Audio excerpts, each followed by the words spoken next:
Salute to everybody, man. God's work. Testicles. 1, 2, 1, 2. Am I live? Am I live or am I live? Okay. Phone going off crazy. As soon as I go live, man, the phone goes off. Y'all see the title? Live. Meek Mill betrays Diddy with shocking $100,000 offer. You know what I'm saying? He want to keep people quiet because he feels like there's a campaign against him. I'm gonna tell y'all more about that in a second. You understand me? And then they said there's 50 new victims, man. I can't make this up, man. I cannot make this up. This is not me. This is the news. This is the media. Mac Mean, not the media. Okay? I just make references to the media. You know what I'm saying? We got Jamie Foxx up here. I'm about to show that in a second, man. Jamie Foxx up here giving sordid details about some stuff that has something to do with this channel, you know? Y'all figure it out in a second. It's getting nasty today. It's Friday. OG Percy said he has smashed Diddy out. You know what I'm saying? Like, if he caught Diddy lacking, like he ever caught Diddy in a pen, he would do the unspeakable. This is what OG Percy said, not Mac Mean. It's not Mac Mean words. Double tap the screen on the way in the dog. J. Rico, salute. Kennard, Lansky, Argentine Rita, salute everybody. He let Diddy call him daddy too many times. That's a fact. That's a fact. But you know what we want to talk about with Meek Mill. And y'all know I got some more stuff going on around here, man. More than the usual. I tell you one thing. If this guy right here, this guy is his testimony is gonna be more valuable than Little Woody. You know what I'm saying? No Little Woody. No Woody. All right? His testimony gonna be more valuable than Little Woody. And speaking of Little Woody out here fighting with Charleston White right now. We all seen this shit coming, right? Some of us seen it. Lil Woody, just in case y'all don't know who that is, that's the dude that's testifying against Young Thug. But back to Meek Mill. If Meek Mill get his ass up out that cage for a little while and he go to court, it's gonna be up. But he's trying to create distance with himself and Diddy. OG Percy, you know what I'm saying? We got that Jamie Foxx. Definitely talk about Tupac later on, but not right now, y'all. Okay? It's too early in the show. Eric Adams went to court today, you know what I'm saying? And this motherfucker is talking hotter than the Brooklyn nigga. Oh, yeah. We're going to get to him, too. You know what I mean? Suge Knight, he dropped more clues. Kamala's twerking again and tweaking. All right? We got all that today and more. But right now, let's get into this Jamie Foxx. Let me see what Jamie Foxx talking about. This is a real live reaction, man. I don't know what the hell is about to come out this man's mouth. All right? Double tap the screen and share this video. So I could skirt, puff the SUVs and the Bentleys, the whole night. He get out. I get out too with a camera. The big Canon, like, yo, Puff, I should document this shit, right? Man, all these things are gonna age like spoiled milk. I'm gonna tell you, right? This one keeping it real go wrong, man. Yo, what's up, Playboy? This is the reason why I don't take pictures with just anybody. I gotta know, yo. I'm like taking a picture with me is like getting in the game. I gotta know where the fuck your mother stay. I gotta, you know what I mean? I gotta know shit like that, man. Don't jump in no pictures with me. What you talking about? I said, no, I should get this, man. You, Fonz, the whole nine. He says, yeah, let him through. Excuse me. So I get the, but at that time, it wasn't like the little camera y'all got in. It was the big intrusive Canon. I had a battery pack. Hold on, man. Let me change the pack. Put my light on here. Do that again, Puff. Do that again. I missed that one. Do that again. Put the pack. So I started following him.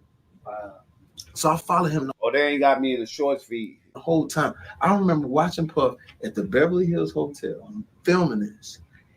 And it's a pool party that is ridiculous, man. And I look up and I see Dr. Ruth. I don't know if you know who that is. The sex lady. The sex lady. I see Dr. Y'all better not start getting out here trolling, talking about my man Trump was in them parties. That's when I'm gonna quit YouTube, okay? We're not gonna do that. I said, Miss Ruth, could you please come over here? Motherfuckers gonna get bored and pull it. You know what I was doing today, y'all? I ain't gonna lie, right? I was gonna put out an upload, right? And I was looking at rappers, right? And actors, black actors specifically, that wore dresses, right? And then I was gonna do like, you know, like how when I flash pictures up, like with Meek Mill in the cage, you know what I'm saying? Then I would show, you know, the picture of Puffy with that person in the dress. You know what I'm saying? It's gonna get messy out here. Needless to say, I got some footage of Luke, Uncle Luke, going in talking about this shit was regular degular. You know what I mean? But it's gonna get way more nasty than that today. Salute to everybody that's here. This guy by the name of Sean P. BMW shots. Selassie in the building. He comes. I need you to Enrico. come meet him. I need this for my camera. Bing, bing. I see Dr. Roof and Puff at the Beverly Hills Hotel pool dancing, doing their thing, right? And you know what they dancing to? Over in the corner, God bless, is Heavy D, Andre Harrell, and they listening to a demo. You know. Hey, people that subscribe to the channel already, share this to your Facebook or share to your messengers. Double tap the screen so they can send this video out. What the demo is? Right. Bum, bum, bum, bum, bum. Beyonce. That's Crazy. I hadn't made a post earlier because I was supposed to be doing an interview with Velo at 5:30. I don't know what happened with that. So I used one of my notifications to do that. And they might have a problem with sending them out. So if y'all share the video, they'll send them out. You know, I'm just reminding y'all. Wow. And then Andre Harrell, run that back. Run that back. That's the one right there. Go back for a second. Andre Harrell. Who's Andre Harrell? If y'all remember that rap group back in the days, Dr. Jekyll, Mr. Hyde, they the niggas that was in Crush Groove dancing behind with the two tuxedos behind the bar at the end scene when everybody performed. Now, Andre Harrell starts Uptown Records, right? Andre Harrell starts Uptown Records. Who does he bring on board? He brings on Diddy. Now, Andre Harrell's dead right now, so he can't tell much, but this is that's the Andre Harrell he's talking about. The sex lady. I see Dr. I said, Miss Ruth, could you please come over here? This guy by the name of Sean P. Diddy comes. I need you to come meet him. I need this for my camera. Dr. Roof and Puff at the Beverly Hills Hotel pool dancing, doing their thing, right? And you know what they dancing to? Over in the corner, God bless, is Heavy D, Andre Harrell. Andre Harrell and Heavy D's dead. Now, Heavy D was under Uptown Records too. Let's not forget that. And they listening to a demo. You know what the demo is? Right. Bum, bum, bum, bum, bum. Beyonce. That's crazy. Wow. And then Andre Harrell, run that back. Run that back. That's the one right there. That's going to be the one. You just missed that, the ordering of the champagne, the whole nine. Country, get this. You call me country. Everybody connected, man. I got a video of Missy Elliott, Queen Latifah, Little Kim, and Mary J. Blige in the fucking pool. All in the pool, smacking each other's asses, doing bugged out shit. Little Kim following the tours. Little Kim was she was a spring chicken. Little Kim was fucking, listen, understand this. Foxy Brown and Little Kim was fucking before they knew how to fuck. Before they knew how to change their pad party. I'm gonna tell you why. Because if you look at those old DVDs, what do you see on them tours? Matter of fact, I'm gonna do y'all the biggest favor. I got this fucking I was about to say surveillance, man. I'm about to start sounding like police. This media clip. I'm gonna load it up real quick, man. I'm gonna fuck your ass up right now. Cut, you get this. So I'm filming it. That's the one. That's the record right there. Run it back. Line up. So Dr. Roof Puff dancing, right? All of a sudden I get this, and then I flip the camera this way. There's Demi Moore and some young dude. I don't know who do this. So I said, Puff, who that? Oh, that's the young cat. I asked him a question. I said, cool. So I asked Demi Moore, I said, is it cool if she said, sure, whatever. it was probably a wild night. Sure. So I watched when they first, got together. So what happened was, I'm following Puff, and his parties were like amazing. We in Philly one day. I fly to Philly, town car, same business. Go up, but Puff say this party, Playboy, this party right here. I see $1.5 million. I said, you come to my house, I'll throw you a party for $400, and it will rival this, not in scale, but the people there, because that's how I started. I was the first social media dude. When I would do stand-up, I had cue cards. This is 91. I had cue cards, and I would have people sign and put their pager numbers on it. And I would call during the week, I'm gonna be here. So I had 800 signatures, 600 women, 200 guys. So it became a floating party. So when Puff came to LA, he said, yo, Playboy, Saturday morning, make that shit happen. I said, I'm on it. Went into my phones, called 200 because I didn't have a big house. 200 of my best friends, girls that were beautiful but not tight but not slutty. You know, just in the daytime. It's daytime. This is my daytime crew, right? He get there. He goes, "That's the girl." Stone in the building, man. Double tap the screen, man. Uncle Luke got a lot to say right now. You know what I'm saying? I just loaded it up. I'm playing the second on this movie, and that's the girl on there. I said, "Yeah, we all hang out. We ain't got no money, but we all hang out together." I said, "Look on the table, Kentucky Fried Chicken, but I put on some nice plates and some cola and a picture of the whole nine." And it was great. He had a great time, and that was that same party that ironically, Jamie Foxx wore a dress. Pharrell was at. But what I started doing in order to get artists together, I said, "Puff, you don't understand. When we watch you from New York, you're bigger than life to us." Mm-hmm. I said, "So the $1.5 million, yeah, you can do that, but it don't matter. Because a New York fitted baseball cap is how much retail? Like $25. $25, right?" Yeah. I said, "Puff, but on your head, it's priceless." And I said, "Now watch this." And I played pong, pong, ping, pong, pong, pong, pong, pong, pong, pong, pong. And LA niggas was mad. They was like, "Hey, look here, cuz. Hey, fuck that shit, dog. Fuck that shit, dog. That motherfucker." I said, "Look, you got these LA niggas gone." And it was moments like that. It was like, and then I had a studio in the back. So every time somebody would come over, I would ask them to drop music there, Puff, Snoop, because I wanted to get in the music business. But we also started doing this thing called New Music Hour. So any person that came to the house, no freak off hour. Everybody know this one right here is freaky. Hey, let me tell you something, right?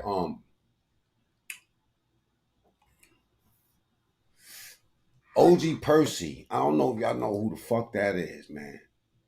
But I'm gonna keep it real, man. Wherever he from, they do time a little bit different than how they do it in New York. No cap, now listen.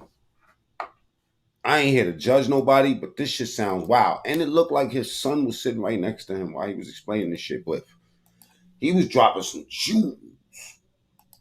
But it's wild what he said. Y'all just tell me when to pause this, man, because he about to wild the fuck out right now. A billionaire living in a mansion to the next day, you behind that 6x10 or whatever size they may give him. Man, hey, man, you know, hey, I'm sorry, but, you know, that nigga scared me. I'd have to kill this nigga in jail. I'm on the opposite side of the fence. I'm the one that love to see Diddy coming. I'm going to break his ass. See what I'm saying? Am I bugging the fuck out? That's what I'm trying to tell y'all, man. I need y'all to double tap the screen. Let's get the likes up real quick. You know what I'm saying? Do me the biggest favor. Get them likes up to 100 real quick, you know? Or go to the top right of your screen, hit them 3 dots. Now, this reminds me, this shit that he's saying right now was that, it reminded me of that part of Friday. What was it? Friday after? Go ahead, get the likes up. Double tap the screen.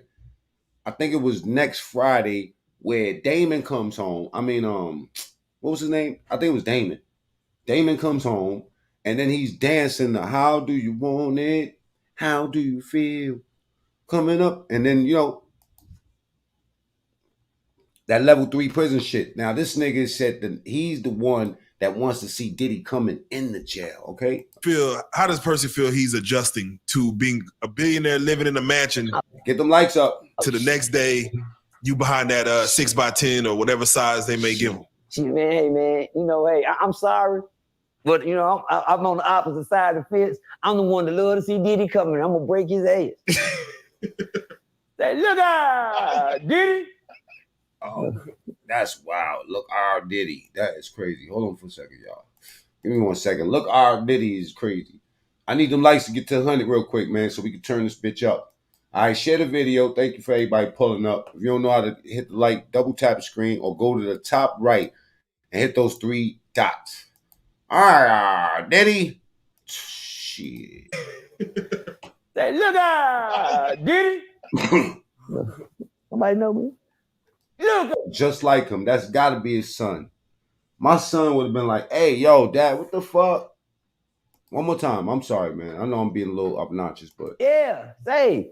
How does Percy feel he's adjusting to being a billionaire living in a mansion to the next day, you behind that 6x10 or whatever size they may give him? Man, hey, man, you know, hey, I'm sorry, but, you know, I'm on the opposite side of the fence. I'm the one that love to see Diddy coming. I'm going to break his ass. Say, look out, Diddy. Look at his son's face.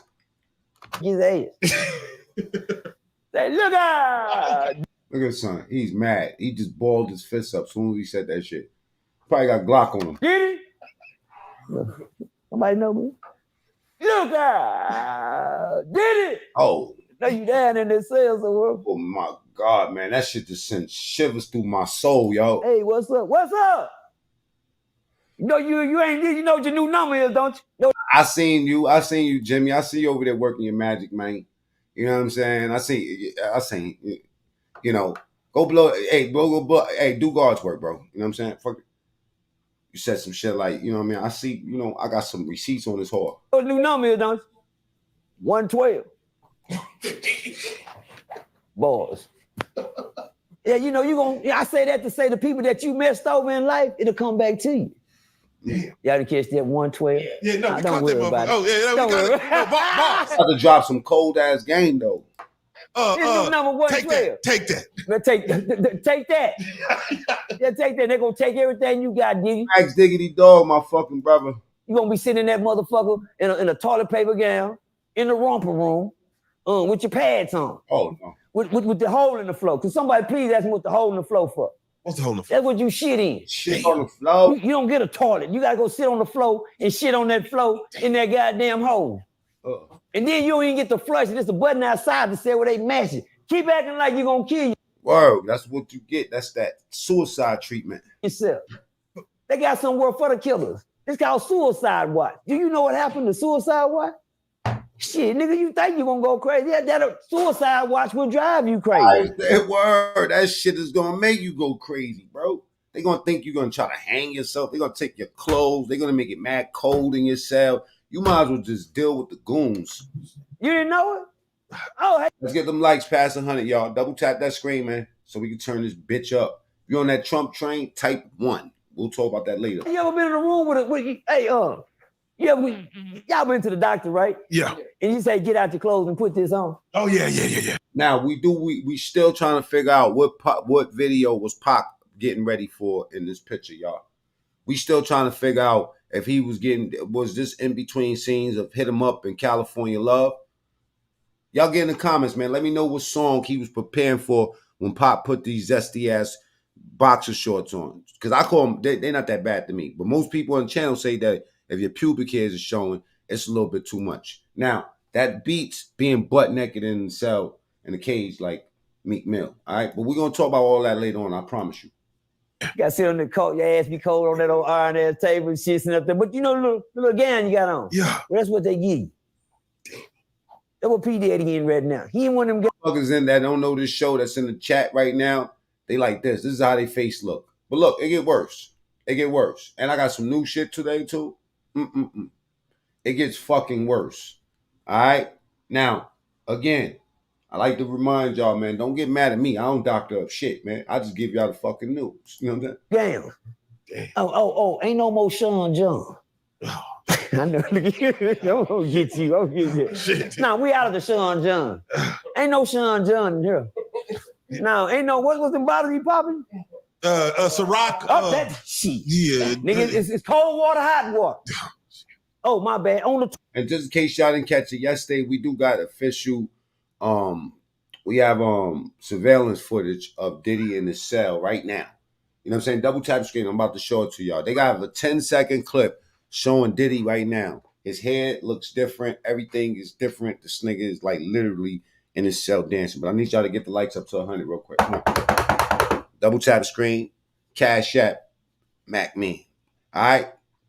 5, 4, 3, 2, 1. Diddy. Seems like yesterday I had lots of dough. I got Biggie shot and nobody know. Shoot the club up, pass the gun to J-Lo. I make no guarantees on the show, okay? None. At all. All right? Toilet. You drinking out the toilet now, my nigga. You remember you went from popping bottles to drinking out the toilet. Does it make sense? Because that's what your toilet is made of. That's what your sink made of. It's connected to the toilet. You know, you have the water up here, the cold.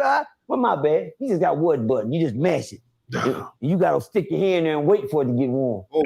You know, but you got cold, then it get to lukewarm, not hot water. Lukewarm, that's what you drinking at the toilet. And when you flush it, it goes straight to the toilet. You shit and piss in. Oh, my. He ain't lying about nothing. He shade. You know what I'm saying? My bad, Diddy. Play crazy. You went to see that. You play crazy. The finest restaurant. They're gonna make you go crazy, man. Especially if they start really thinking you crazy. They're gonna give you Thorazine and all that shit to relax you. Eating the big, you know.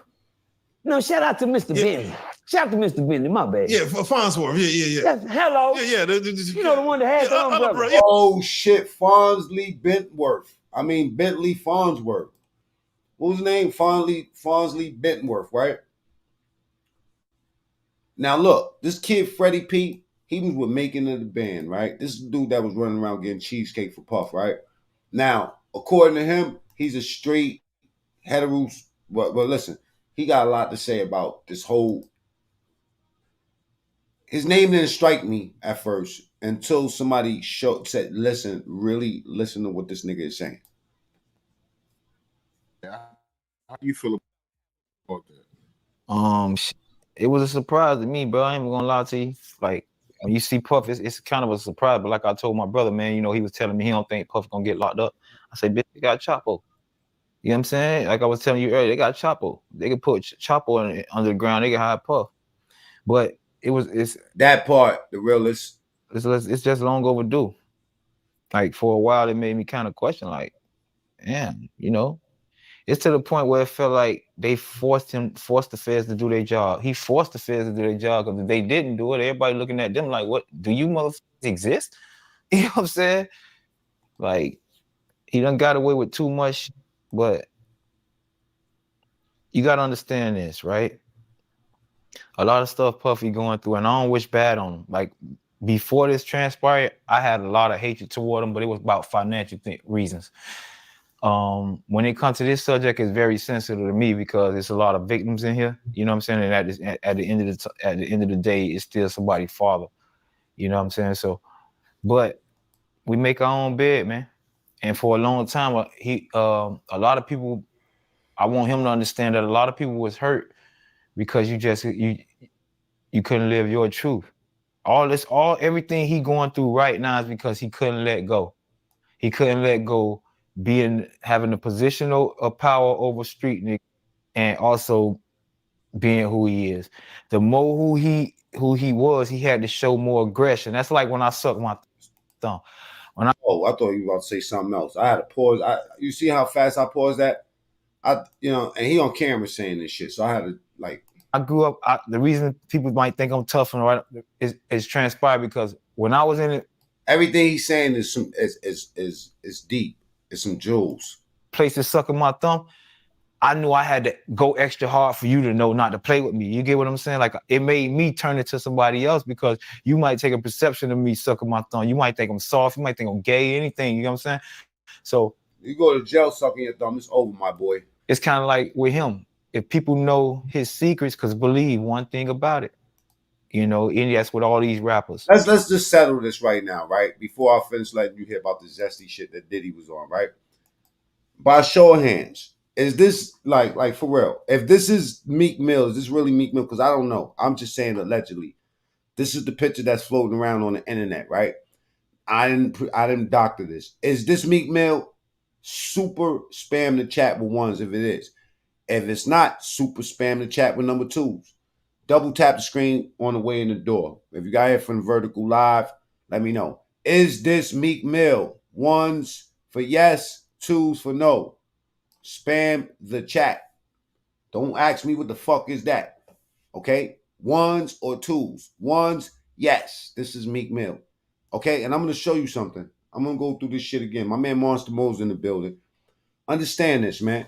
Even the fucking best, what they call those people that graphic designers, right? Couldn't possibly put his fingers through that cage like that, my boy. How about that? We talked about this. He got in that cage ass first. Is that Meek Mill? Ones for yes, twos for no. Double tap the screen, get the likes up, right? Who put his fingers in there?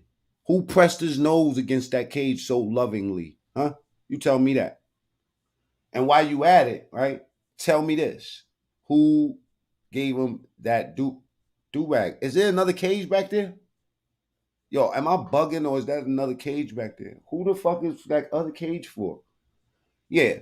And then he thought, what the fuck he thought he was? DMX? Put the chain around his neck? God damn. They probably had him choking himself out. Hey, yo, bro, there's no lock on that cage. The lock belong on the fucking chain. And the chain belong on the outside of the fucking cage. Is that Meek Mill? 1's for yes, 2's for no.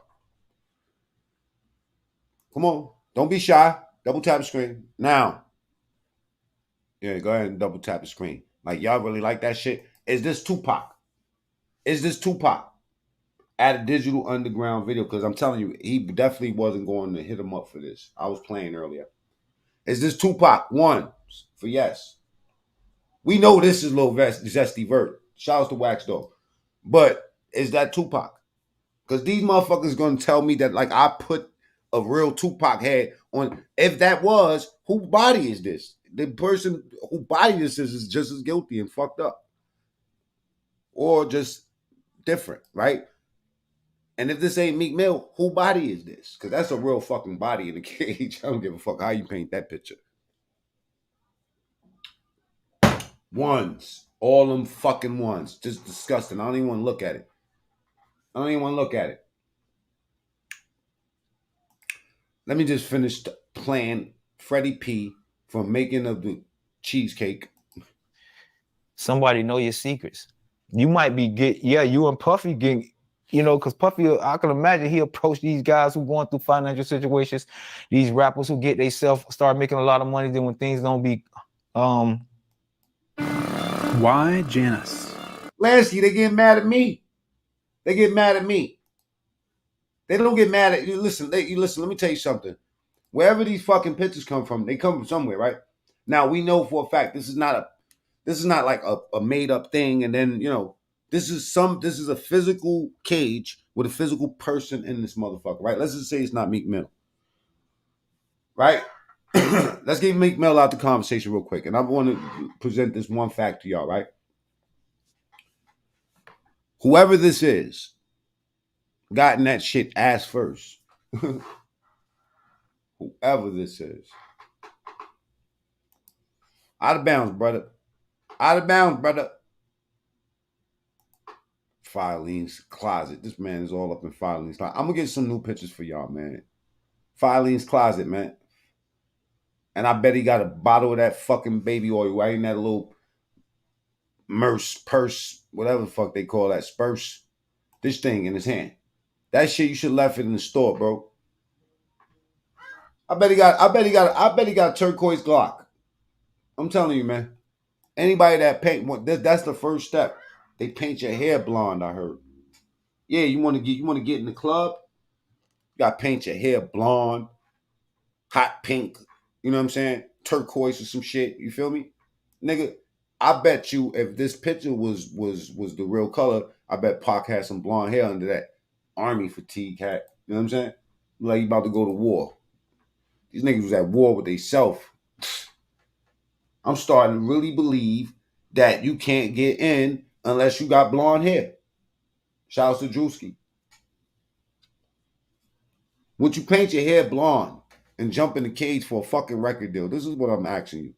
And what did this nigga do? Because all of a sudden, all these niggas want to talk. Don't think that for a second that I believe that all of these niggas' stories is right. Some of these niggas, this is a rapping ass nigga that I have never heard rap before. You know what I'm saying? We just entertaining the bullshit. I'm out of bounds. Okay? But not more out of bounds than Tupac. I don't give a fuck, nigga. How much you like California Love. Think about now. Don't make me go to the lyrics again. I don't want this show to be about that because look, somebody was in a cab, right? And he told me that there's a guy that's on the internet, double tap screen, and he's flashing pictures of Meek Mill in a fucking cage. Now, do y'all see the problem with this? He is talking about a nigga flashing pictures of Meek Mill. He ain't talking about Meek Mill, if this is Meek Mill or not. And if so, what the fuck is he doing in this goddamn cage? You're not asking that. Same guy's flashing pictures. Okay, I'm flashing pictures of Meek Mill in the cage. Flashing pictures of Tupac too. And y'all should feel sorry for me. I shouldn't have no sorrow for y'all. Y'all allow this. Y'all allow me. Y'all enable this. Let me tell you something. 3 days ago, Tupac was my favorite rapper. 3 days ago. 3 days ago. 3 days ago. I started going to break down so many battlefield scars while living in plush car. And then I started thinking, I'm like, this nigga ain't got a scar on him. Bullet wounds. He was talking about bullet wounds. I never even heard this nigga getting shot. I'm starting to think about everything he talking about. And since he was a kid, he was in the industry. Oh, baby. It started with Pac. Let me tell you something. He went to theater school. He was in dancing. He was dancing. Yeah, Pac was a little dancing ass nigga, shaking his ass with Digital Underground. Turned into a thug overnight. I'm about to say fuck Tupac too. You know what I'm saying? No Meek Mill, my bad. But yeah, back to this nigga here. Selling us all that death. Selling us all that death. All these niggas. Jay-Z, all these niggas. Selling us all that death. Robbing niggas. Rob young Chris whole style. I'm gonna tell y'all something. Diddy stole my man fucking Johnny Rambo's fucking dance moves. Seems like yesterday I had lots of dough. I got Biggie shot and nobody know. Shoot the club up, pass the gun to J-Lo.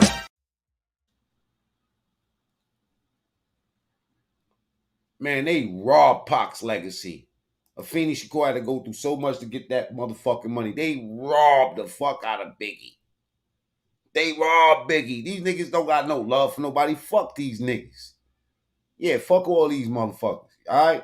You on that Trump train, type 1 in the chat, man. We love Trump around here. You don't love Trump, we don't love you. All right?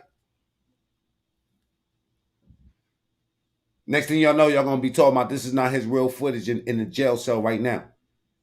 Bro, I got, you know who I got? I got CO sending me this shit, right? Seems like yesterday I had lots of dough. I got Biggie shot and nobody know.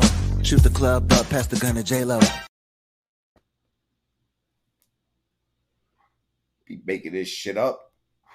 I built this shit. Me. Brick by brick. And I'll be... Anyway, let's get back to Freddie P's story, man. My bad, man. I get sidetracked sometimes. No more. You fall back on people like him. He prey on you. I love Donald Trump. The fuck is wrong with y'all? Y'all like that bitch that I just showed on the video yesterday twerking on Willie Brown. Ooh, salute to Willie Brown. Willie Brown was an old pimp-ass politician nigga. Grabbing her ass, grabbing Kamala Harris' fat Indian ass in the club. Oh, yeah. Yo, Willie Brown used to walk in the club with that bitch like this. I'm talking about, go look at some of the videos of Willie Brown. That nigga Willie, whoa, come here, come on. You know what I'm saying? Gripping that ass. That bitch be shining 32 teeth like this. Yes. You know what I'm saying? Trump. Man, we don't even need another president after that. I ain't lying, Mike. Mike, I ain't lying. And while you at it, pause your name. Because when we say Mike around here, we say no Mike.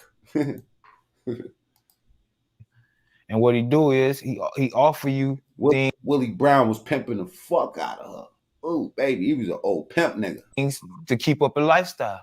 You can imagine puppy Playboy. You know, Playboy, don't worry about that, man. I can get us, come with me to the island, Playboy. Come chill with me. Won't be no security guard, no nothing. We all cooked if she went. But let's finish listening to him talk about this zesty ass shit at Bad Boy Records. I don't want nobody know about your business. Hey, don't worry about that. I'll wire that, Playboy. Better not put that nigga in the cell next to fucking Suge. Ironically, I think Suge will take care of him. Boy, like, you know what I'm saying? So it's a lot of rappers out here that got secrets because they fell into them situations with Puffy. And I know this personally. Like, I know he shouldn't say that personally, but like I say, he shouldn't say that because right after this, he gonna talk about how Diddy was selecting niggas that was thuggish. The more thuggish, like some of y'all niggas would have been perfect food for Diddy. Because y'all act like some gangsters. That's who he wanted. He wanted to turn out straight niggas. A lot of stuff that I know Like I knew a lot of stuff that came out this week. We was talking about. I was like, man, I been knew that. I been knew about the girl that came out. She was just afraid to tell her story for a long time. Like I knew, when you're in a circle, like the band is like a, you know what I'm saying? So things that transpired in their band, because they work with people that we worked with, you know what I'm saying? It gets back to us. And not only that, I done been on the phone call and hear people explaining their situations. It's crying about, you know, situations. And it only gonna get worse. Oh. Like I was telling people, like it's hard to say because I don't want to spoil. Look, Gary, double tap the screen, get the lights up. It's gonna get even more worse. Bro, we just started. What's coming up, you know what I'm saying? I just want to say this, like I said, it gets deeper and deeper. Tavon in the building. Double tap the screen, everybody. Get the lights up, man. Salute to everybody that's here. You know what I'm saying? Respect the wrenches, respect the chat. Even if you on the left, you can say whatever the fuck you want around here. Just don't curse. This is a family show. All right. Now, once in a while, we might do some shit like, you know, some inflammatory, disrespectful, but appropriate. Disrespectful, but appropriate, according to this show. You know what I'm saying? We like doing shit like this because you got to understand, right? Tupac was my favorite fucking rapper, man. I mean that from the heart, man. This shit broke my heart because I'm thinking he ain't had no bullet wounds, never killed nobody, never shot nobody. He said he was doing all this. I was bumping that shit while I was robbing niggas. I was robbing niggas listening to this motherfucker. I should have been listening to Phil Collins. You feel me? It's the real gangsters. Because them the motherfuckers that kept they publishing. Those are the motherfuckers that cashed out. They like the dudes that we used to call in the school the nerds. Look at these nerds. The nerds cashed out, bro. Tupac moms had to fight for his legacy. And look what he did to get it. With his dancing ass. All around the world, the same thong. It's the same old thong. Shame on you niggas. I think, man, all of them got to, you know what I mean? Like, you feel me? You got to reach. You got to reach. In order to get on, you got to have that long reach. No bullet wounds. Didn't kill nobody. Didn't do shit. Didn't do shit. All these niggas was putting dresses on, man. Y'all was wilding. And they gonna try to slay Diddy. Free Diddy, man. Free Diddy. Good American thief. That's the problem with Diddy. Diddy robbed everybody. How you create so many stars and then uncreate them? I don't understand. That's like Keenan Ivory Wayans hatching all those people from J-Lo to Jim Carrey to everybody. And then now today, they're no longer famous. They no longer rich. They no longer get nothing. Fuck y'all. Y'all gone. You know what I'm saying? Stole everybody's legacy. All these dudes died broke. Like Puffy, they're going to fucking rip his pockets to shreds, my boy. 50 new people. I can't make this shit up. 50 new people. 50 new people. And they have a lawyer representing them that's putting this shit out official. But anyway, let me just show y'all something else, right? Real quick. Now, some of these niggas was broken in, right? And we know that because of Hassan Campbell. Now, for the people that don't know who Hassan Campbell is, right? Salute to Wax Dog, because Wax Dog has done a lot for us around here, right? And protecting our community and stuff like that. And also, you know, making people aware of what's really going on out here. Now, this was really going on out here. This guy right here, Hassan Campbell, accuses Africa Bambaataa, the godfather of hip-hop, of doing the unspeakable to him. Now, I'll let him explain it for himself. You in. Look, I was already broken in. You're supposed to jerk off. You got to jerk off because it's unhealthy for you not to. This is what he's doing. He's breaking you in. Look, I was already broken in. It's just real. Okay, before we about to get real, it's about to get crazy right here, right? I do want y'all to subscribe to Wax Dog channel, though. So here's that link right there in the chat. But listen to this sordid bullshit. This shit is fucked up, yo. This is fucked up. Now, let him explain it. Real shit. Yo, I need answers. I need answers. Bam knew that there would be some physical evidence So what he did was he Got me. He got me. Now, what he's saying, those words, just in case you don't understand it, he's saying that he thied them, right? Now, thigh-in, when you thigh somebody, according to him, is when you got a fat nigga to put your legs together, and then he takes, so I bought it today. I have to explain to y'all. This right here, this is called Vaseline, right? I don't know if they, in the Bronx, Vaseline. So he take a bunch of Bronx Vaseline, like put like half this jar, and then put it in, and he explains this in detail. Puts it in his leg, and then let the fat nigga jump on top of him. I'll let him explain. Yo, if only I could get my wife to bend over like that. I mean, yo, the ink went in. that is the ultimate nasty. It can't get no worse than that. Yo, he busted. Yeah. Me, Alibaba, and another dude that just came home from jail. When we was in jail. Yeah.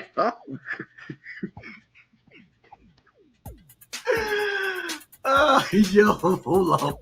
Every dude that you looked up in the hood or looked up to in the hood was gonna be with Bam. You see what I'm saying? He was like a father to me. I was close with Bam, like really, really close. My milkshake brings all the boys to the yard and Stockholm syndrome. they're like, it's better than yours.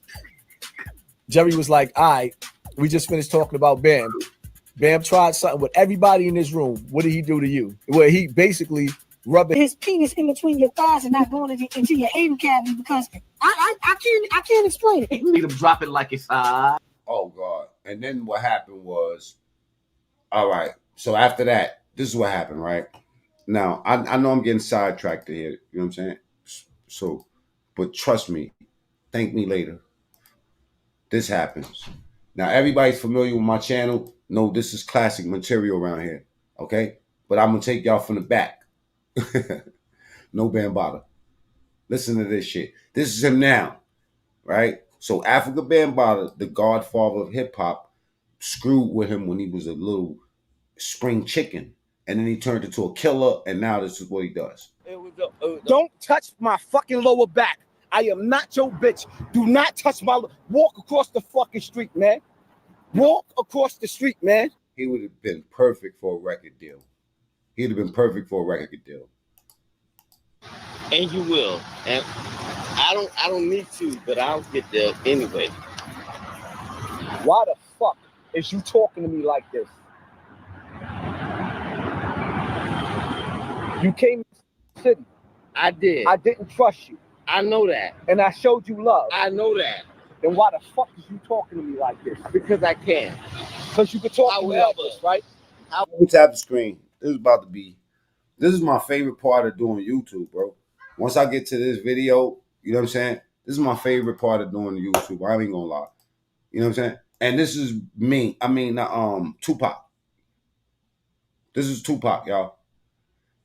This is according to everybody that's in matter of fact, you know what? I'm gonna ask a poll. I'm gonna just get a poll going.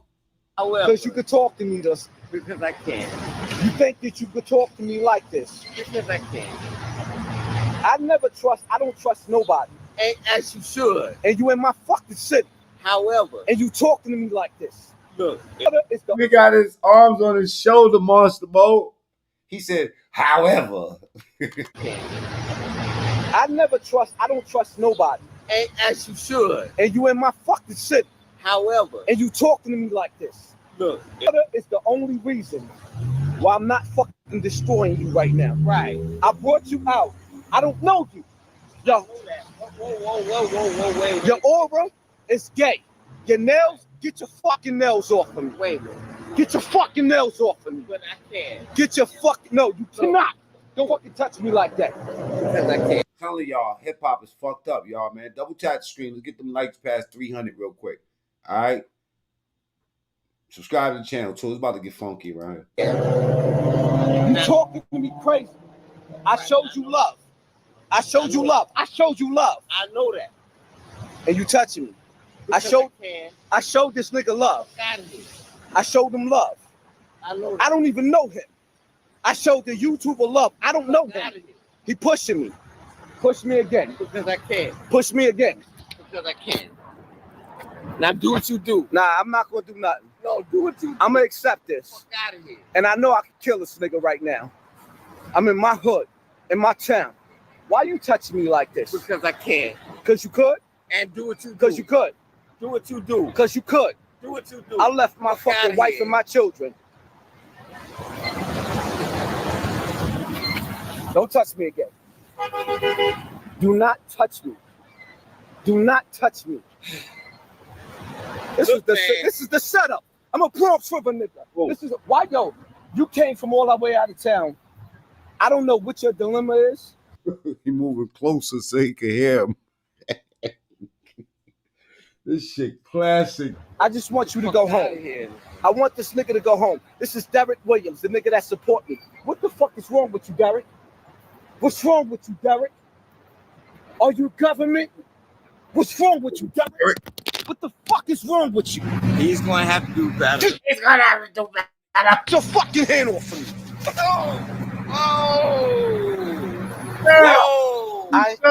Whoa. What's the next line, y'all?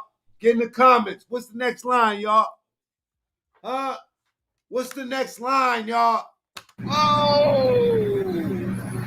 What's the next line, y'all? Fucking hand off of me. Whoa. Whoa. He fell. He fell. In the chat, say he fell, y'all. Are you government? What's wrong with you, Derek? What the fuck is wrong with you? He's gonna have to do better. Get your fucking hand off of me. Whoa. Whoa. He fell. He fell. It's classic, nigga. We made a sector out this bitch. My name is Mac Mean, y'all. He fell. Derek, what the fuck is wrong with you? Oh, he pushed me. So I pushed you? So I pushed you. Yo. So I pushed him? Start a new channel next week. It's called The Circus. Just like that. And all you clowns is going to be featured on it. So I pushed him? So I pushed him. I pushed him. Here, let me know. Let me help you up. What the fuck is wrong with you? You came to New York for this? Nigga came to New York to set me up. Whoa. Get your fucking hand off me with your long ass nails. Oh, with your long ass nails is crazy, bro. I wonder if Lil Uzi got long ass nails. He pushed me. Derek. Why would he do that? Why would I? This is a rat fest. I do that? Yeah, tell me. You in the middle of Park Chester. Hassan is in the building. He said, because I can. The Bronx River. I don't give a fuck. Why are you here? Why did you come here? That's how he pushed me. Oh, God. Look, you got to talk. Why the fuck did you come here? Why? Because I can. Now. I got 300 trolls in this bitch. Double tap the screen, man. Hit that cash app. It's like 400, but 300 of y'all solid trolls, man. Look at these comments, y'all. I'm holding myself back. I'm holding myself back because I thought this nigga was my brother. What's up, baby? I had some drinks with this nigga. What the fuck is... Yo, what the fuck? What the fuck? Like, fuck. Why? Yo, what the fuck? Your daughter's watching, you bitch ass nigga. Your fucking daughter's watching, you bitch ass nigga. Yo. What did I do? What did you do? What did I do? Why are you talking to me like that? Why did I do that? Why did you treat me like Why that? did I do that? You want to go home? I didn't do shit. You want to go home? What did I do? Let's go home so I can take you home. Hold up. Watch this, y'all. But take this nigga home on camera. Why did I'm going to take him home on camera. Oh. Talking to me like that. Why did I do that? Why did you treat me like Why that? did I do that? You want to go home? I didn't do shit. No cap. This shit domestic as fuck. Salute, Manny Rock. You want to go home? What did I do? I'm going to take this nigga home on camera. Why did And I'm drunk. Look, I'm gonna step aside because I don't know what he's talking about. Stop touching me. You feeling gay? You feeling OG Rob, salam alaikum. fucking gay? Nighttime. Nighttime, Tavon, salute, man. You gonna have to do better. Fucking gay. Nighttime. You feeling fucking gay? Nighttime. Yo, I need that drop for my show, y'all. Can somebody send that to my IG real quick so I can put that in the show? You know what I'm saying? Like the, you know, like the date hotline. Would you like to meet some of America's most exciting and interesting singles? Then call So Singles. Call 1-900-786-7685 and meet exciting singles from across America. Make a new Pain! Pain! Pain! Oh man, I ain't worried about jail, man. What the fuck? You sound like a bitch. I promised myself I would. I promise you that I only do what I feel is art. This is art. That's why I put that together that way. I did Pain! Pain! Vibes I get when I see this man beating up his boyfriend out on the street. Pain! Pain! Pain! Oh man, I ain't worried about jail, man. What the fuck? You sound like a bitch. I promised myself I would go with my mother. Bitch. Man, I ain't worried about jail. I ain't never wanted to live. Shit, man, I don't give a damn about going to jail. Give me. Oh God, they don't see that.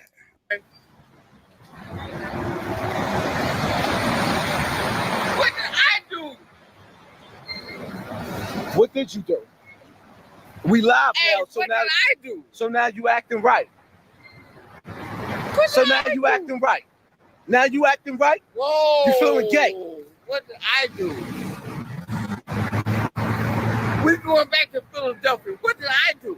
No, Look. you going back, and I'm trying to take you back, but you flipping on me. You flipping on me. Why would I flip on Hassan Campbell? Then why? Let's go home so I can take you home. Why would I? Your book bag is in my car. You to go home? Why would I flip on Hassan Campbell? Why? Why am I live? Why would I flip on Hassan Why Campbell? the fuck am I live? Why the fuck am I live? Why the fuck am I live? Why the fuck am I live? Because they trying to set me up. Oh. He can't even fucking walk. Oh. Is he an agent? Is he real? Oh.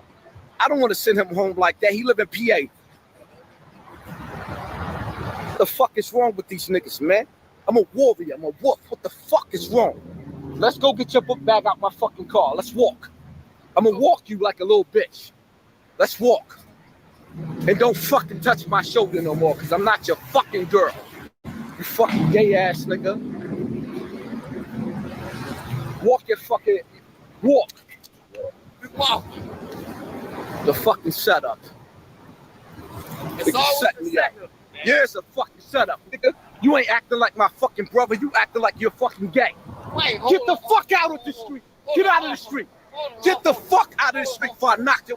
Get the fuck out of the street. Hold on. I'm not Yeah, Nassau, where the fuck is the car? That shit must be in a whole different borough. doing this no more. I'm not doing this no more.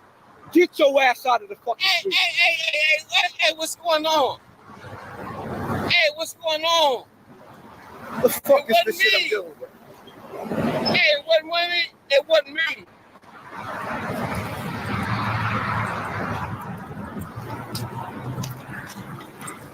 And it's sad. Because It I don't wasn't me. know It if wasn't this me. brother's really fucking drunk It wasn't me. or he It playing a wasn't role. me. But I It get worse. Oh, it's about to get violent. ain't a I fucking ain't faggot. do nothing. I ain't do nothing. You ain't doing nothing. I ain't doing nothing. Wait, hold on. Jim. Hold on. I ain't do nothing. I ain't do nothing. Bloods and Crips in the United States, y'all better get y'all shit together, bro. These motherfuckers are sneaking right up under your nose, man. You know what I mean? Running through your hood, acting crazy. Y'all better get hit to the laws. Find out what's really going on. Don't y'all know we the only country that don't get buck wild when it's time to vote? I'm talking about other countries, man. No baby oil, right? Other countries, they get crunk. No baby oil. No baby oil. A whole locker room full of fucking baby oils, Diddy, my boy. This is the official picture right there. But yeah, not to get too sidetracked, man. Y'all better wake up. I'm telling you. Trump 24. Yo, Derek, why you talking to me like that, man? Man, stop. I treated you like a brother. Why you talking to me like that, man? Look, I don't even know you. Man, stop, man. Stop. I don't even know you. Hey, look, man. Look. Nah, let's go. Because I'm gonna make sure you make it home to your daughter, Damaris. Come on. The fuck is wrong with you, man? Ain't fucking wrong with you. I ain't do nothing. You can't walk. Walk! Man, walk your ass to my fucking car. Or like, damn. Damn, Derek, come on, man. Oh my God. This is where I'm gonna stop this live at. And I'm protecting myself. He keeps rolling for 20 more minutes. I'm protecting myself. How you hit the floor? Like, walk. Man. Walk. Stop, man. Walk. The fuck, man? Like, double tap the screen. Let's get them likes up, y'all. Y'all ridiculous. Let me go look at these votes. Come on, man. I don't even know if that niggas is just alcoholics or y'all trying to show love. Like, what the fuck, man? أعوذ بالله من الشيطان الرجيم أعوذ بالله من الكافرون أعوذ بالله من المنافقون أعوذ بالله من الفاسقون أعوذ بالله من الدجال أعوذ بالله من الشيطان الرجيم بسم الله الرحمن الرحيم الحمد لله رب العالمين. Man. Whoa! Whoa, what? Whoa! Who are you? Oh, who you?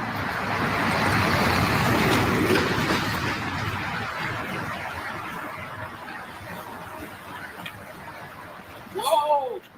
All right, man. I ain't mean to get too sidetracked, man, on that bullshit, man. But that was just bad. That was just bad. All right, let me get back into Freddie P, man, because Freddie P's out here spilling the beans, man. You know what I'm saying? I didn't even know about this motherfucker until a couple minutes ago. You know, I heard his name and I seen him in the double tap the screen. Let's get the lights up, right? I seen him out here ratting on motherfuckers and shit. But you know, that's why I call it ratting. Because, you know, a lot of these cats don't be having problems when they be around and shit. You know what I'm saying? But then, you know, they go cold and then somebody come dig them up and then they telling stories. But this one sounds official. And the more that come out, the more intriguing the story gonna be. All I want to tell people is when that Netflix series come out, it's a rapper coming out with a Netflix series. I won't say no name. I don't want to spoil it for him. I'm not a friend of his. I don't want to, you know, 50 Cent. Spoil something he got going on. But I will say this. He's doing a phenomenal job to the point where I was in awe. You get what I'm saying? I was presented the opportunity to work with him, but you know, like I said, the money wasn't enough for me to leave my couch. But he's doing a phenomenal job, man. There's so many people that's hurt behind this. There's so many people that got so many. It's guys that that can't come out because of their image. You know what I'm saying? That'll make your eyes go like, whoa. Like me. I know about the slams, the Stevie J's. I know I'm in a circle. I know about y'all. Y'all confirmed. You don't got, but see, even with Stevie J, you know, when you got secrets out there of a lifestyle and you know the lifestyle you really living, it's a community out there that really know you. You can't hide from them. You could come play tough to us because we don't hear nothing about it. We don't hang around the same crowds. They know you. They know what you and Puffy was going on, not just Stevie J. I'm just saying anybody. If you're in that community and you trying to hide something, you can hide it from the street dudes and the thugs and the regular, but they know you. And that's what a lot of rappers was facing. That's why a lot of them can't defend themselves. You hear them, they be, they can't really say no because they know somebody know you. Somebody know for a fact. Somebody was there with y'all. Somebody he confided in, like as a best friend. You know what I'm saying? That know these rapper secrets.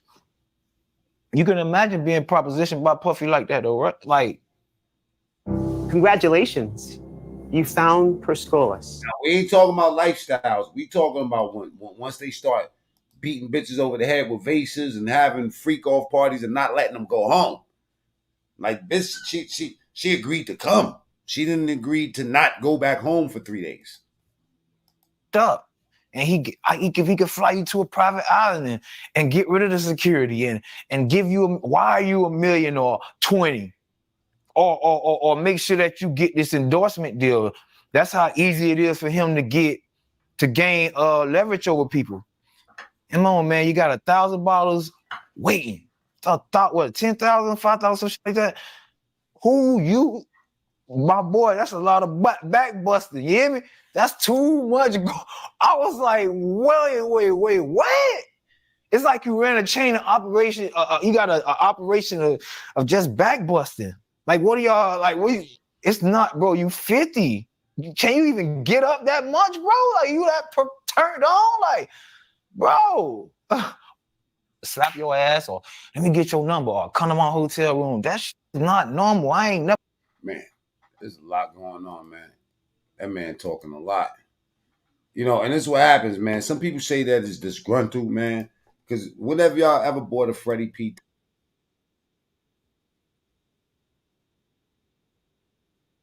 Oh, yeah. You know, people always sending me stuff, man. Look at this shit, y'all. Paparazzi video compilation. You know what I'm saying? It go back in the days with Biggie. Damn.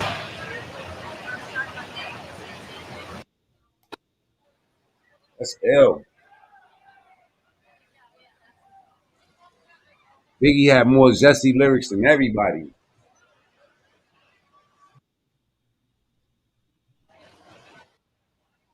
Yeah, Biggie lyrics was more zesty than anybody.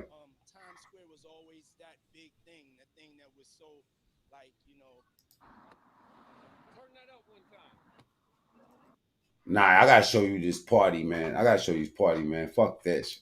I gotta show y'all this party, man. Oh shit, Meek Mill. Hold up a second. Let me show y'all this, man. Academics was going in on son. 1 second. Y'all already know he hate that dude. He call him Freak Mill. You know what I mean? I call them all freaks, man. You know, I don't put no distinction, man. All them freaks. If they got blonde hair, you know what I'm saying? He said he made a good point about dudes like the little baby and you know what I mean? I mean the baby, not little baby, the baby might fuck around and kill Diddy. If he, you know what I'm saying? Y'all seen that little video that was floating around a couple days ago. Check out. Mill name to the Diddy case. Name 100K cash to find out every specific detail involving Meek Mill name to the Diddy case. I also want them to look at who is powering this media involving Meek. Anything to do with Buddy. Something's not right. The streets know what's up with me. That's not the case. We talk about the business side. Somebody's powering these bad campaigns with Meek Mill. Everybody that's talking is talking because they just feel like talking. Motherfuckers ain't powering shit. They ain't giving me nothing.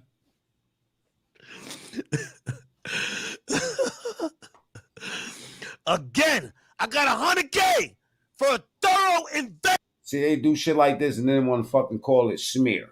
We smearing you. You jumped your ass in that cage, Meek. Investigation of who's powering and how exactly my name is connected to this. Meek, just transfer me the $100,000. I got you, brother. I'm gonna show you exactly right here. This is how. For the record, I don't think that's Meek Mill in that case, but I don't know who the fuck it is. I'm gonna give you all the proof in like 5 minutes, so we're gonna get back to this Dove case. All right, here's all the proof right here. This is how you got connected to it. Nobody's funded it. Put it like this, Meek, you couldn't get a $100,000 contract for a record deal right now. Trust me, nobody's wasting $100,000 or more to fund media to make up some shit on you. Okay. And by the way, here's the thing too. People just think it's funny. Yo, how has this nigga really been alive for like 40 years, been using the internet for 20 years, and still don't get it? Like, still don't get this shit is like ridiculous, bro. It's ridiculous. Meek Mill, Pool Daddy. This is how, bro. If these videos didn't exist, Man, you doing it, man. You deserve it, Daddy. You putting in that work. Proud of you. I love you. Yeah. My first thought was simple. Come on, chat. Come on, chat. Now, Meek, I know you're not the sharpest knife in the tool set. But if you weren't looking exhausted in the pool, look like you may have, you know what I mean? Look like you were exhausted after slipping and sliding on baby oil. You look like you just went through a marathon, possible freak off. If you weren't looking like this with a nigga complimenting you, calling you daddy, saying you deserve it. Word, daddy. While you're shirtless. Hey, yo, no daddy in the chat. And looking so, you look like just worn out. Nigga, you gay. And you're responding to a nigga calling you daddy. Man, you doing it, man. You deserve it, daddy. You putting in that work. Proud. You deserve it, daddy. I love you. I'd have got out that pool and slapped the shit out of Puffy. I appreciate it. I love you too. Now that's one. Now, here's the next thing. And I love you too, daddy. Y'all thought Baby was back. GoForms makes it easy to digitize documents or build new digital forms from scratch. Baby was back. If you didn't realize it was probably a good time to go home and change, damn, when you and Diddy had matching shirts and matching drawers, and y'all took a picture with a midget, come on, bro, in a public event, all while you were leaning in like a proud side chick, we wouldn't have nothing to say. And by the way, again, I ever catch any one of y'all niggas trying to dress like me, the same exact me? Nah, man, fuck out of here, bro. Well, I don't really think you gay. I wouldn't even dress like my girl. You know how nigga might have the powder blue on, and this girl got the pink, you know, the linen, the switch. No, man, we not doing none of that shit, my man. The fuck is you doing? I put Timbs on, you put Timbs on, put these jeans on, you put them jeans on. No, it's confusing to people, not to me. I know what the fuck going on. You bugging. You bugging the fuck out. Why would I ever be caught with my man and my homeboy? I'm putting cases on all these. Oh, you motherfuckers. Okay. All right. I'm putting cases on all you bitches. Huh? You think you can do this shit? Jay! Nigga, you gay. Out. It is what it is. But that's not what we on trial for, right? Are we? Did he? Them niggas got the exact same outfit. I just think this is funny as shit. I think it's funny as shit. You get what I'm saying? Now, I'm not going to play that little audio because I think that audio is fake. I don't know. You know the audio like, yeah, I'm not going to do that. Okay. Disgusting audio. Y'all remember that? That was some disgusting audio. Please don't play that act. Now, the other things that just don't make you look that good. When you were shopping, I think it's still up there. When you were shopping accidentally for vibrating panties, which people would say are freak off supplies. Like, nigga, I ain't gonna lie. It would have been better if you said, I need some baby oil. Can I get that on? Nigga, you said vibrating panties with the remote. Bruv. Now, that wasn't also the worst one, right? Hold on, there's another one. There's another one. Dildo Amazon tweet. Did y'all never see this? Let me see if this tweet right here. All right, hold on. I can't find that page. Hold on. Oh, shit, hold on. I ain't trying to get banned or nothing. Let me just take it off the screen for a second. Bro.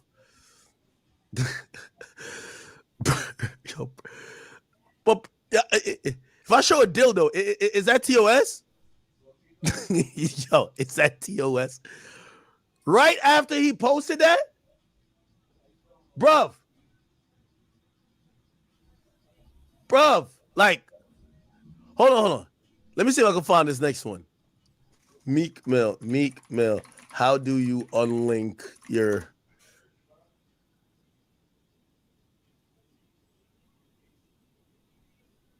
Hold on. Give me a second.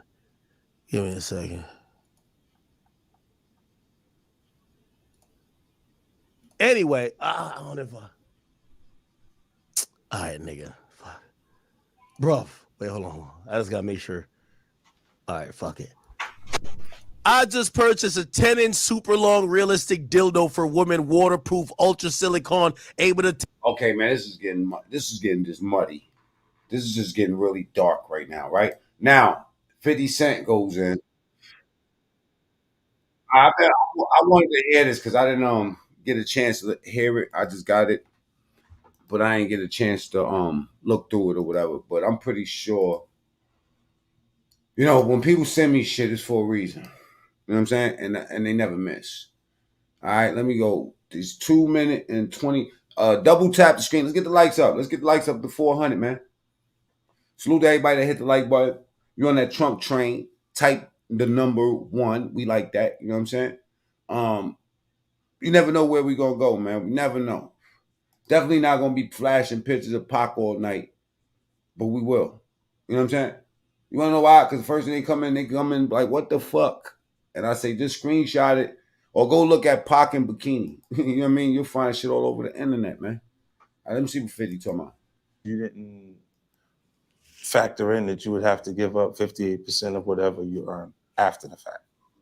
So if they're not making huge decreases in California, what they're doing, they're already going out of business. Well, everyone's leaving. They're going to Texas, Florida, all over the country. Yeah, everybody's moving. Oh, you've been saying this for a long time now. And then no one was, they're just, why is he saying this? And now it's coming out like crazy. I mean, but I also didn't participate. I also didn't go to those parties. Yeah. So a lot of the celebrity culture that you don't hear saying anything is because they participated to a degree. But was there a reason you never went to those parties back in the day? Obviously, I know what was going on there, but is there a reason you never did? I'm just not with all that freaky shit. Like all of the stuff that he's doing, I'm not into that type of stuff. I'm just. Let's get the likes up. Double tap the screen or go to the top right of your screen and hit the 3 dots. That's where the like, description, all that good shit is at. Subscribe to the channel. It's free too. Hit the button. A little more, maybe you could say basic or normal. You go to the 90s, and Keefy D said he paid him to kill Tupac. Yeah. So look, like you get the craziest accusations. You had TMZ created a docuseries. They went to Tubi, but the series is saying the downfall of Diddy. You're one of the first persons in entertainment to really call out people and kind of have that authority in that, to be able to call people out. I mean, which is pretty amazing. You're kind of, in some ways, draining the swamp of Hollywood. Yeah, I don't have a support system. I don't have a support system of a peer group of artists that I require to do what I'm doing. I've had to be on my own from the beginning. So I don't necessarily have a responsibility to behave a certain way according to them. And look, if I didn't have an award-winning director doing it, if I hadn't put the right people in place to produce it properly, I would understand why they would question or doubt anything that I'm doing. But you go to the 90s, and Keefy D said he paid him to kill Tupac. So look, like you get the craziest accusations. You had TMZ created a docuseries. They went to Tubi, but the series is saying the downfall of Diddy, and he hasn't even been arrested yet. Yeah.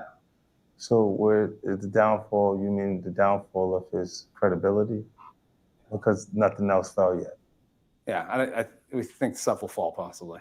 Yes, it's a bad situation. That nigga Fifth thing different situation, but it hasn't happened yet. That's probably how he evades a lot of this shit that a lot of these other cats got into. So how could you document it when it hasn't happened? Yeah. So that's forecasting it. That's true. Predicting. That's true. What will happen.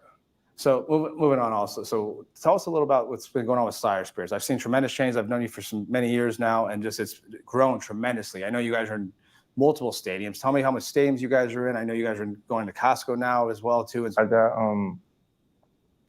11 professional sports teams that I'm the official cognac and champagne of their teams. The stadiums itself. Now Uncle Luke sitting around with Stephen A. Smith. Now you know Uncle Luke ain't gonna sell him up the river because think about it. Uncle Luke come from a time where they was flying bitches out. Let's keep it 100. You know what I'm saying? They was flying them out and they was doing their thing. They was doing their one twizzle, and some strange for a piece of change was regular. Bringing people, sex workers. Right. Those are the girls at the strip club. Taking them across county line or state line, that's illegal. I mean, I'm having a little problem with that one there because, again, people are doing that every day. Guys are going to Tulum, guys are going to Mexico, Cozumel, and going all over the world right now to celebrate their bachelor party, and they're taking the so-called now new name sex workers across county lines, statewide, and they're taking them around the country. So, when you get into the drug part of it, that is the problem. You can't drug girls. You can't do that. I mean, and take advantage of him. The thing that he did with Cassidy, that's on video, that's a problem. You can't do that. Niggas just said Cassidy. Hold up. Yo, Mo, did this nigga say Cassidy? You can't drug girls. You can't do that. I mean, and take advantage of him. The thing that he did with Cassidy, that's on video, that's a problem. You can't do that. I mean, certain things you just can't do. I want to make sure, because I've known you for years, and I want to make sure I'm looking out for you here. I'm certainly not trying to imply nothing. I want to be straight up and down with this. You're basically speaking against the violence, because there's no excuse for that. You can't condone that. And the drugs, there's no excuse for that. But, meaning unknown, drugging somebody, they don't know it. But what you're saying is, shove that aside. And if there's not any truth to that, sex workers, you talking about, you comparing that to post in a strip club. You're talking about, you basically saying this stuff been going on all the time. You called it a bachelor party. If anybody would know, Uncle Luke would know. So I'm asking you, is that what you're saying? You're saying you don't want to hear that nonsense about sex workers and stuff, or they coming across state lines or whatever, because you're saying this stuff been happening all the time for decades.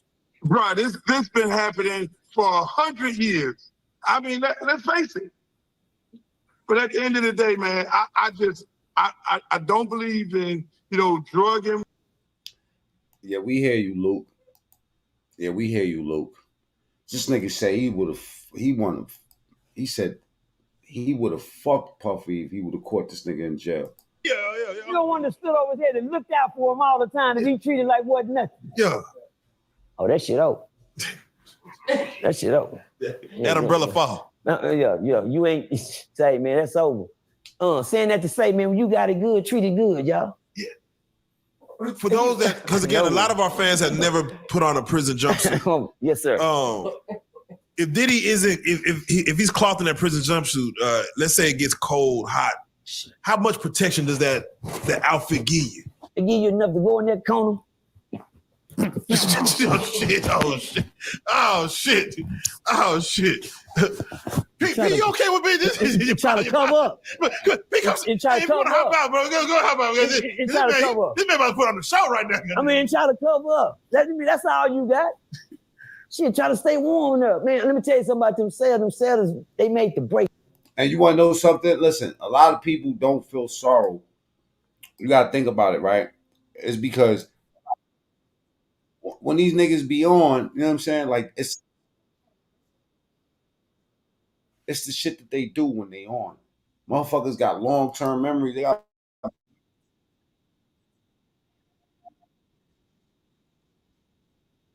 motherfuckers got memories like fucking elephants, man. And they just remember. You ever remember what was that dude named Caesar? They said Caesar was pompous.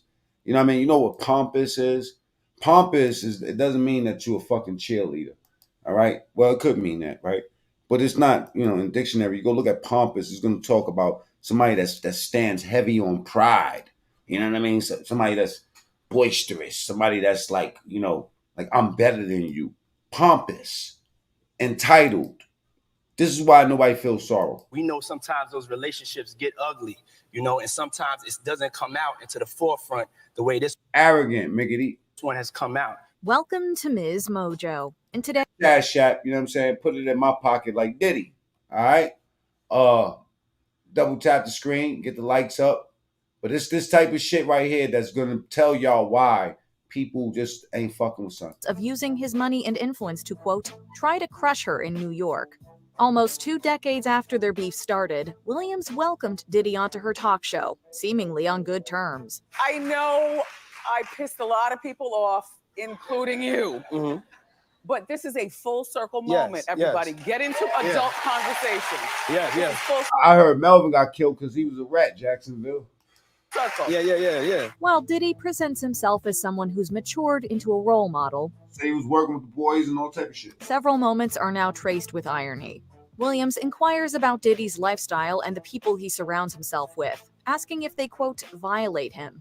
She meant financially, but her phrasing proved prognostic. You threw a house party and I got the footage, okay? Look at this. Now, who has this many people at their house? Puff and or Sean, Diddy, Doody, what do I call you? Diddy later discusses setting a positive example for African-American males and his charter school capital prep. Diddy's partnership with the school unsurprisingly ended in November 2023 as sexual assault accusations surfaced. Our children are expected not just to learn to read, write, and compute, but to use that which they've learned to improve their community. Defending Justin Bieber, Access Hollywood. The allegations against Diddy have made people reassess his relationships with several young proteges, including Justin Bieber. Diddy's 48 hours with Bieber in particular isn't as cool as it seemed in 2009. Where we hanging out and what we doing, we can't really disclose, but it's definitely a 15-year-old's dream. Although Diddy is in trouble with the law now, the positions were reversed in 2014 when Bieber got arrested for a DUI. Diddy defended Bieber in an Access Hollywood interview. He acknowledged that the pop star had made mistakes, but Diddy vowed to help him stay, quote, on the right track. I don't think that he should be judged like he's not a human being or he's not a teenager that has to hit some stumbling blocks. You know what I'm saying? It's just not fair to make him a perfect human being. Fast forward almost a decade, Bieber's arrest feels innocent compared to Combs's. Bieber wasn't as quick to rush to Diddy's defense. A source claims that Bieber doesn't want to focus on Diddy's scandal, instead dedicating his time to being, quote, a great dad and husband. Does he want to have, any affiliation with any of this? No. But I think that even for him, where he is in his life right now, I think it is a smart thing for him to just not even get involved in anything. Keep J-Lo's name out your mouth. Jimmy Kimmel Live. In late 2023, shortly before Cassie Ventura filed her lawsuit against Diddy, the rapper sat down with Jimmy Kimmel. The host asked about a rumor circulating amid the release of Jada Pinkett Smith's memoir, Worthy. According to somebody claiming to be Diddy's former security guard, Will and Jada wanted to have a threesome with Jennifer Lopez. Diddy was dating Lopez at the time, allegedly threatening to beat up Will Smith. Hearing Kimmel relay this tale, Diddy initially responded with a stone-cold stare. He quickly changed his tune, laughing it off and denying such gossip. I don't know what you're talking about. Jimmy, I thought we was friends. What is this? Whether or not this story is completely fabricated, it's far from the most shocking thing Diddy has been accused of. It isn't the most bonkers story involving Will and Jada either. No, it's all about love, though. That's not true. You really heard that? What? Yeah. Hands to yourself, Diddy. The Keenan Ivory weigh-in show. In the past, if you had P. Diddy and Mike Tyson in the same room, chances are we'd be more intimidated by the heavyweight champion. Now we'd be more concerned for Tyson's well-being. In 1998, the two appeared on Keenan Ivory Wayans' short-lived talk show. If you're curious about the pairing, the boxer wanted to start a music company. People's been helping me out. Wycliffe's been helping me out. Devontae Swing's been helping me out. And hopefully Puffy helped me out, While much of the interview feels casual, a blink and you'll miss it dose of awkwardness occurs as Diddy's hand gets a little too close to Tyson. Wearing a grin, Tyson removes Diddy's hand before scooching away. But it was like, I just felt I was embarrassed for like weeks. It truly is about the Benjamin, as we see. Oh, yes, he's glittering. It truly is about the Benjamin. Perhaps we're reading too much into this gesture, but to say that Diddy has been accused of invading personal space would be an understatement. Watching this makes us almost as uncomfortable as Tyson. What are we doing, man? Let's talk about this guy. Yeah, let's talk about Puff. 73 Questions with Sean Diddy Combs. Vogue. Vogue's 73 Questions series allows viewers to connect with celebrities on a more personal level. Admittedly, a lot of these interviews are presented through a rose-tinted lens. Nowhere is that more apparent than in Diddy's interview. Love, how do you describe yourself? I'm vivacious, eccentric, and I'm a Scorpio. In 2017, the video presents Diddy in a down-to-earth light. On the heels of his 2024 arrest, though, some of Diddy's responses feel like setups for punchlines that late-night hosts would have a field day with. Now, you've gone on the record saying that your white party is up there with the top 3 that you've ever thrown for people. What are the other 2? I would say when I got my star on Hollywood, I had a party. And this year at Burning Man at an undisclosed location. To name a few, Diddy describes himself as, quote, eccentric, says that there are, quote, no misconceptions about him, and claims, quote, compassion is his best personal trait. Diddy also brings up love several times, even asking the interviewer to refer to him by that name. Oh, and his dream collaboration would be with Michael Jackson. Why? I mean, it's Michael Jackson, man. Who wouldn't? The prince. This is just wonderful. So she has patience. Not too much, but she has. The Princes and Puffy. Watch the next video clip is about to be wicked. And it's a Puffy party. It's the most tragic Puffy party ever. The Graham Norton Show. Many famous names have quote-unquote partied with Diddy over the years. Not every invitee showed up, however. In 2011, Graham Norton asked about a rumor that Diddy wanted Princes William and Harry to attend one of his parties. Diddy assured Norton that they were no longer on the list. Not anymore. I mean, before, you know.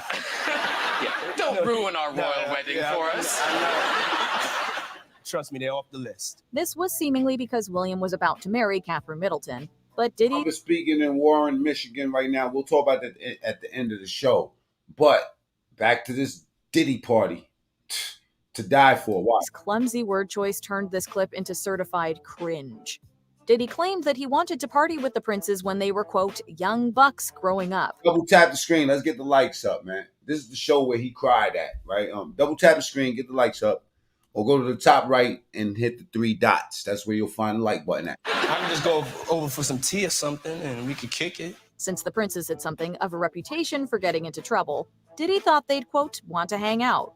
Given what allegedly went down at numerous Puffy parties, Diddy might have felt more at home with Prince Andrew.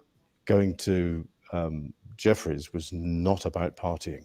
Absolutely not. Any interviews with Cassie. Throughout their relationship, Diddy and Cassie Ventura accompanied each other to various red carpet events. Even when flying solo, Diddy and Cassie would often speak adoringly of each other. The birthday party was incredible. She's such a special person. On the surface, the two looked like the epitome of a glamorous couple. That illusion was shattered when Cassie sued Combs for a, quote, cycle of abuse, violence, and sex trafficking that allegedly lasted almost a decade. If I'm on her team as her attorney, I'm making it clear that that's what happened here, that the relationship started out good, but gradually it got worse and worse to the point that she was caught in this vicious cycle. She was caught under his thumb. Some of Cassie's claims were supported by video evidence. After watching this footage, it's impossible to look back on any of their interviews together the same way again. The most disheartening example may have been at the 2018 Met Gala, where Liza Koshy asked Cassie if there was anything she'd like to confess. I keep everything right here. Or right here. There you go. That's how you do it. Cassie would... I covered this a year ago, right? 8 people trampled. City College, his first big party. 8 people trampled. Mad people got fucked up in that joint right there. Some people got scarred for life in this joint. Now, this might be disturbing to some people, so let me let you know. This is a family show, but fuck them kids. Get them away from our TV. All right? Double tap the screen. Let's get the likes up, y'all. I need the likes to go up past 300. All right? Let's go, let's go, let's go. And answer the question in the poll. Answer the question. Do we got to answer? Did I even put it up there? I forgot. Let's get to this footage, man. Let's get them likes up. Get the likes up. Keep going with the likes. Keep going with the likes. We on YouTube, y'all. You on that Trump train? Type 1, 1, 1s in the chat, man. We Trump stepping around this joint. It's crazy. Everybody was stamping on everybody. Today in Cincinnati, stunned city officials are trying to learn what went wrong last night outside a rock concert by a British first Astro World Machiavelli group called The Who. It was billed as one of the biggest concerts to hit Cincinnati. But what happened outside The Who's show on the night of December 3rd, 1979, has gone down as one of the most tragic events in rock history. This morning, at least 8 people are dead in Houston during an incident at Travis Scott's Astro World Festival. Now, according to authorities, the incident was triggered sometime after 9 p.m. Everybody from the back started trying to push to the front. Like, you were like this close to the person in front of you, like wherever your body was at, that's how you had to stay. People just like laid over the person that they were with, like with their mouth open. You saw people like covered in vomit. What started as a fun night of live music quickly turned death in Rochester, New York. Unfounded fears of gunfire touched off a stampede during a rap concert at Rochester's Main Street Armory last night. This is the vampire. 2 people birthdays. That's crazy, Mo and Machiavelli.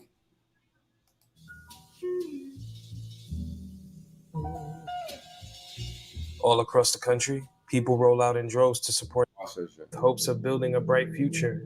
the area that surrounds City College, the greater Harlem area. Streets filled with history. Going back as far as the 60s, huge events were often held during the springs and summers in Harlem. Basketball games, block parties, street festivals, and charity concerts were frequent. There was always something going on. One event was meant to take place on December 28th of Salute the Evil Intentions channel. 1991. Those are the actual tickets. At New York City College. Flyers, the Christmas holiday had just passed, and the people of New York were gearing up for a cold New Year's Eve. 1991. Where celebrations are had in every corner of the city. But celebration. Last thing I'm gonna say, you'll be surprised at the artist that performed at that event. Celebrations would be the last day. Gene Dale speaks about this on the minds of those in attendance on December 28th. The event in question was a celebrity basketball game. Now let me see who's on this ticket. Let me hide the resolution. Big Daddy Kane performed that day. Big Daddy Kane, Todd, Heavy D and the Boys, Afros, EPMD, Phife Dawg, Run DMC, Redhead Kingpin, Boys to Men, Mike Bivens, Jodeci, Father MC, Brand Nubian, Ed Lover, Red Hot, Hef Red, G Wiz, Guy, Bubba from Today, Smiley, and Nice and Smooth. Same gang. First, said to be an AIDS fundraiser, hosted and promoted by Sean Puffy Combs. He held the event along with another well-known rapper, Heavy D. Combs was no stranger to throwing big D out there. Gym were canceled. Might be due to the fact that those were my bad. He let in. The idea of seeing so many huge names in music at the time. I just seen a video of Gene Dale explaining this shit. Here you go right here. Damn, this song Vlad.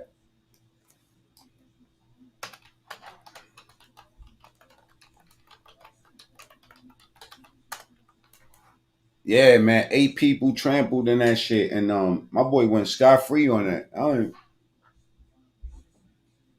9 people dying. Not 8. That was the first news article. Salute to the Art of Dialogue channel. You know what I mean? With it. Once Diddy went, once Diddy got back in the news, it was a wrap. Get the lights up, y'all. Come on. You've been on my platform a lot, and you never told this story before, and you did security. That's a fact, Monique. They was never, ever his peoples, and this is how they get you. They get you with that street shit for real. I know because I worked in fucking Def Jam for 4 years. You know what I mean? No Diddy, and I know about all this shit. I'm gonna tell y'all some personal shit that I know. I done seen Naomi Campbell. Let me tell you something.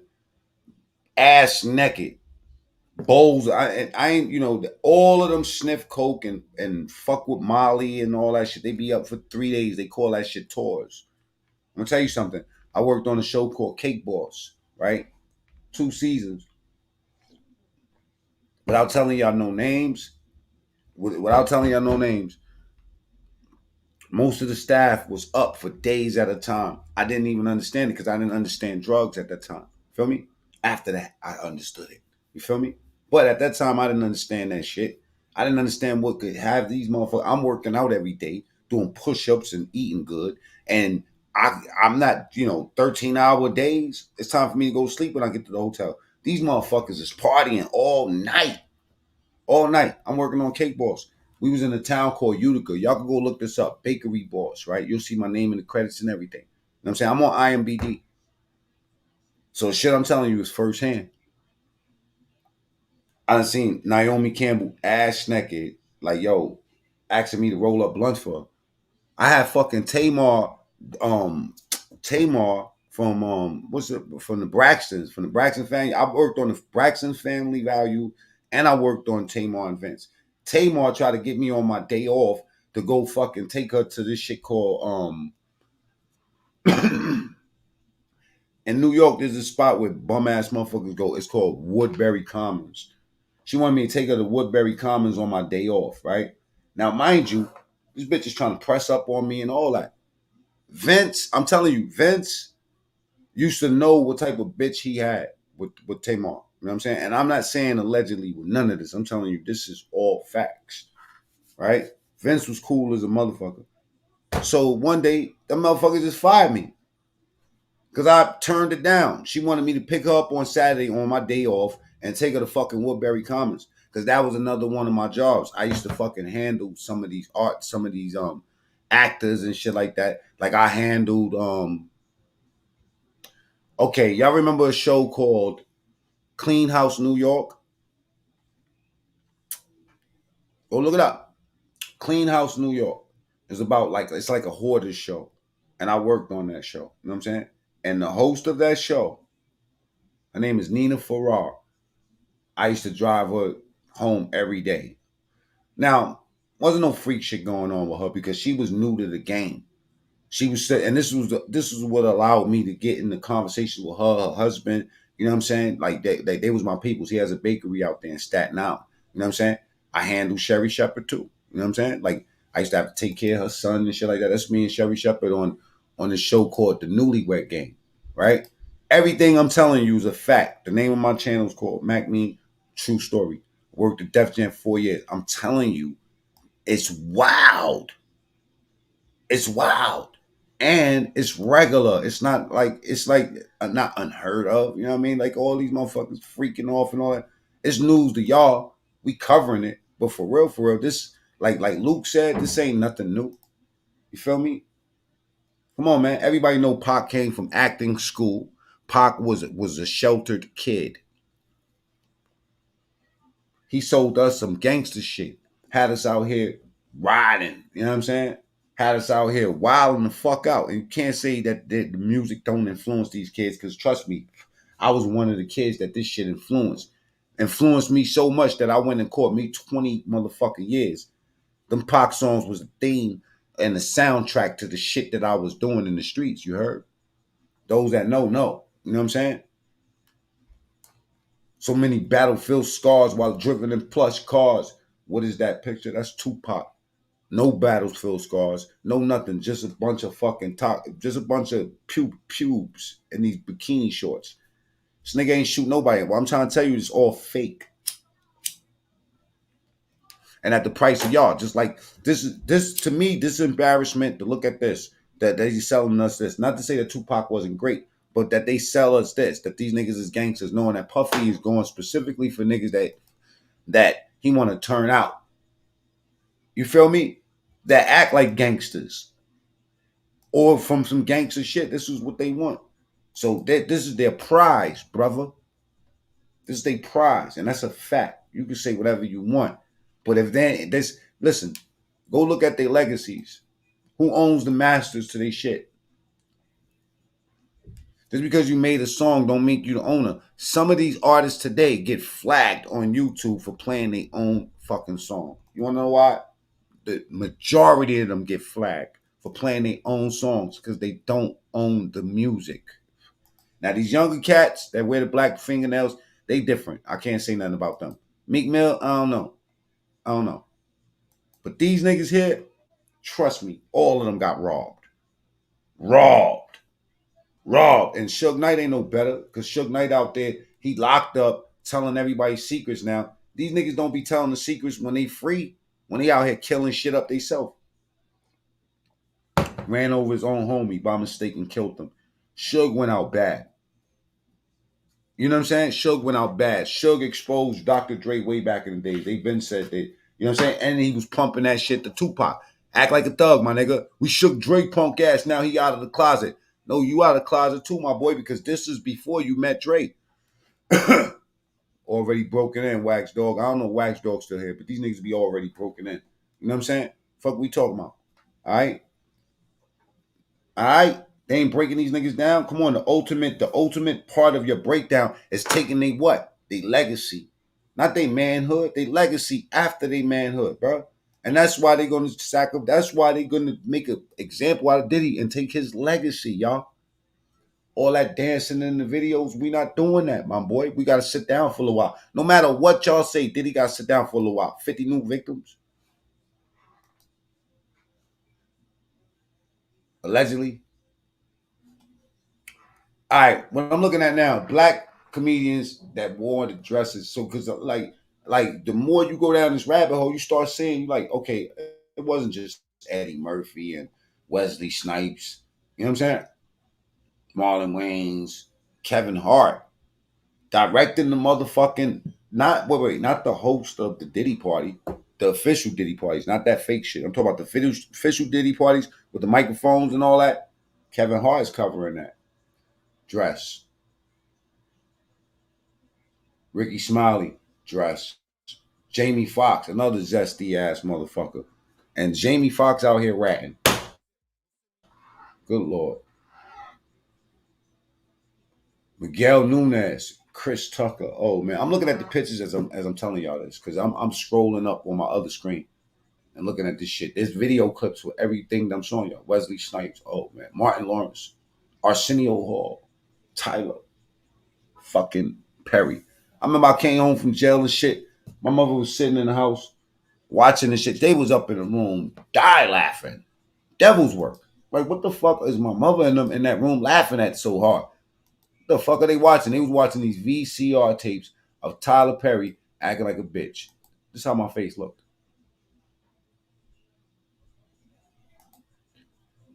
They was die laughing. See, the women made that shit famous. Nigga, you gay. Yeah, the women made that thing famous. You know what I'm saying? Yeah, they robbed Tupac. They took his whole legacy.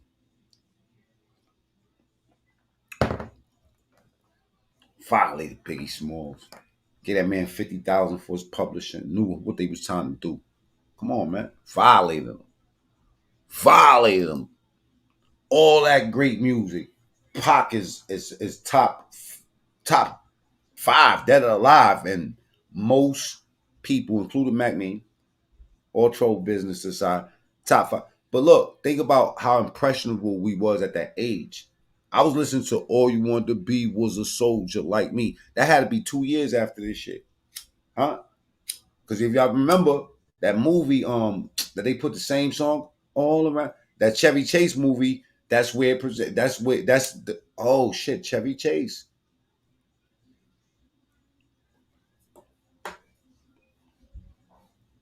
Tyler Perry, Flip Wilson, back in the days. Bunch of people.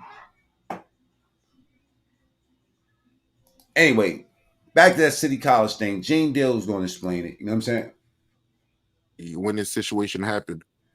But tell me about the City College stampede that took place where 9 people died. Because I know you blame Diddy for that situation. Well, we were scheduled to do the outside of the college, outside of the gymnasium. Well, it's too much Tupac for me too, but I think that I've been caught up on it for the last couple of weeks because Tupac one of my favorite rappers. And then when you break it, when you start from the top, I mean, we hear all the rumors about Jay-Z. That's top 10 to me. You know what I'm saying? But when you hear all these stories and then you start, cross-referencing that with your own observings in the industry, none of this shit is surprising. You know what I mean? But it's disappointing because you got to think about it. That's music be influencing. They think that drill music is not, you know what I'm saying? This is not the theme music today. When they up in them fucking cars, popping those pills, looking for the ops. You think that music is not fueling them? What do you think they listen to Phil Collins like me? Think about what I'm saying. Do you think that these little kids are listening to the best of Phil Collins when they're riding around tearing shit up? And I'm connecting lines that's there.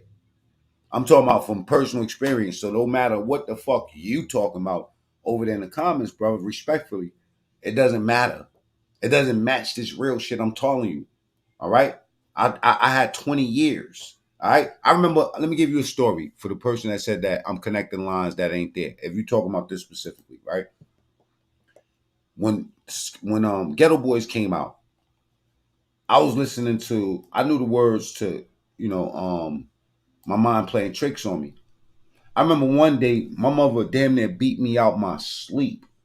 This is how shocked she was at whatever was coming out of my mouth at that time. You know what I'm saying? While I was sleeping. She was like, what do you listen to? She was like, she was telling me I was speaking. I was saying things. I wasn't singing a song. I was speaking the actions of the song. Do you understand me? Something different. Do you understand me? What the fuck I'm talking about? Mind of a Lunatic was hard, right? Check it out. But look at the Mind of a Lunatic. Now, Phil, look, the name of the album. Look what you created. And look what listen, Bushwick Bill's out of here. All right. Willie D is doing podcasting. And Scarface, they say, is legit crazy. And he's going through a bunch of physical ailments, right? But look, the Mind of a Lunatic. I wasn't singing at night, I can't sleep, I toss and turn, candlesticks in the dark, visions of bodies being burned. Now, I wasn't singing that. I was talking about visions of bodies being burned. I was talking about, my mother was talking about 4 walls just staring at a nigga. She never even heard me say the word nigga. 4 walls, she ain't know. I was already slinging heroin. I was already getting money. You know what I'm saying? All that shit y'all see that Biggie was talking about, he was doing, hiding his clothes and all that. I was really doing that in real life. Biggie Smalls wasn't doing that. Biggie Smalls was writing zesty-ass lyrics about he want to fuck somebody, to kidnap a bitch and fuck the father in the butt and all type of weird shit. And Diddy was like, take that. Rock into it, bro. Even pull LL and all the rest of the greats into it. Why? For a paycheck. But think about what I'm trying to tell y'all, man. You say there's no connection for the music. You say there's no connection to the music. When these kids is going out there and drilling shit on a pill, my nigga, the pill influences them, right? And the music mellowed them down. They got songs up here called 30 Dead Ops. And guess what? All 30 of them niggas is dead. Hello. The music ain't influencing nobody. As soon as they gave Chief Keef that $4 million and he went to Chicago and put that fucking money all through the hood, the crime rate went up. I was on Yuck Mouth channel, right? Me and Yuck Mouth was talking about this one day, right? And I'm going to keep it real. Yuck Mouth is heavily in favor of the artist. So Yuck Mouth, you have to bring black and white, or he's not going to run with it, especially if it's against an artist. You know what I'm saying? Or artists or people that's in the music industry, right? But certain things you just can't escape. Certain facts you just can't escape. You know what I'm saying? And certain connections we can't escape, and certain things we can't ignore. Some things is ironclad, man. Some things are ironclad. Yeah, man. Let's go back to Diddy robbing people. Don't none of those people got they publishing. Your publishing is your social security of the song. Let me show you something, right? Biggie might have wrote one of them songs, but wrote them songs. Think about it. All of those first albums, it said Puff Daddy, executive producer. This is a fact. All of those albums, whether it's Craig Mack, Biggie, any one of those people, 112, name them. The Locks, everybody. Motherfucker wanted $2 million for to release him to 50 Cent. But look, all of those people got robbed for their publishing because none of them understands the importance of your publishing. Your publishing is the ownership of your song. Puff Daddy launched publishing company. So when we thought that Puff Daddy was actually doing the beats and all that, executive producer. Think about that. The producer, the executive producer, hell no. Newsflash, on Rockefeller Records, there's 3 executive producers. Dame Dash, Dame Dash, Biggs, and Jay-Z, right? Somebody had to go. We'll talk about that another time. You know what I'm saying? But the executive producer doesn't actually produce beats. The executive producer is just the motherfucker that so-called puts the shit together, arranges it, you know what I mean? It's his idea. The executive producer, the person with the money. You feel me? And getting all executive producer rights. Meanwhile, the producers wasn't getting fucking paid. Like Derek D. Dot, all the rest of them cats, none of them niggas was getting paid. All the niggas was getting bent over and robbed. Puffy was giving them niggas $1,500 for them beats that y'all know as classics. Gave Biggie Smalls 150 bands all together for a catalog that was end up being worth hundreds of millions of dollars. Come on, man. Eric Bird, salute. Hitman. The Hitman was the collective of producers that was assigned to bad boy artists. And on top of that, some of these niggas wasn't even getting paid per diem. These niggas was starving. All of them was starving. Just like Beans and And the rest of them niggas was starving. Them niggas wasn't getting shit. Jay-Z wasn't giving them niggas nothing. And for the record, Jay-Z was the first one fucking Foxy. Come on, man. Foxy was 17 in that video. Ain't no nigga. Come on, don't act like y'all don't know.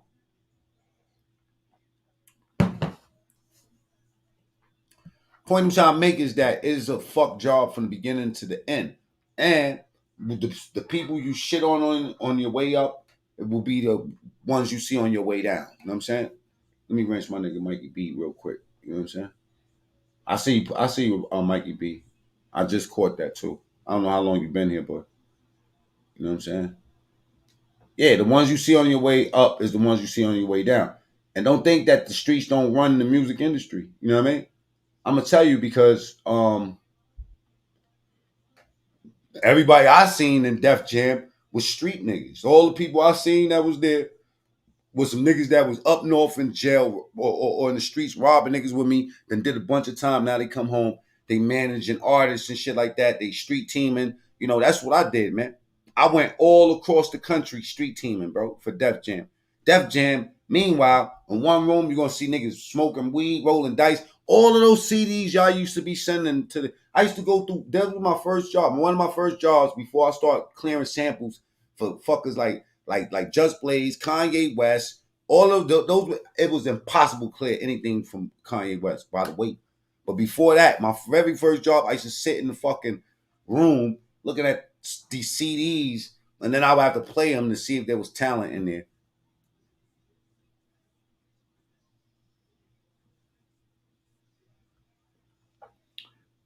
And we be rolling up weed on your shit, smoking weed, you know what I'm saying? Shit like that. You feel me?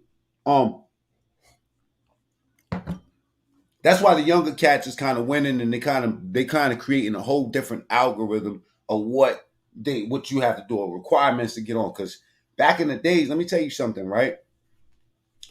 You could have the dopest rapper in the world, right?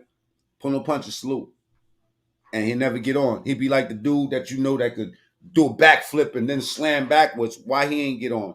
There's different requirements for the NBA than it is for the music industry and shit like that. You know what I'm saying? That's why you get some people that cap and can't go any further, because you either offended the wrong people, or you just ain't doing the right thing, or you unrobbable. You too smart. You too smart for your own good. You feel me? Or you have the way you land the deals is, you know, you got to know people, and you got to, you know what I'm saying? Like, you got to know how to make those solid business moves based off of your own analytics, or say or your own stats of what you could, you know, known to do. You got to be able to prove yourself. You feel me? Other than that, you got to be able to prove yourself. You know what I'm saying? Like, for real, for real. Now, this was his first hoorah, his first party. 9 niggas end up dying. And I remember this, man. This shit was tragic in New York. Because that's what my team was good at.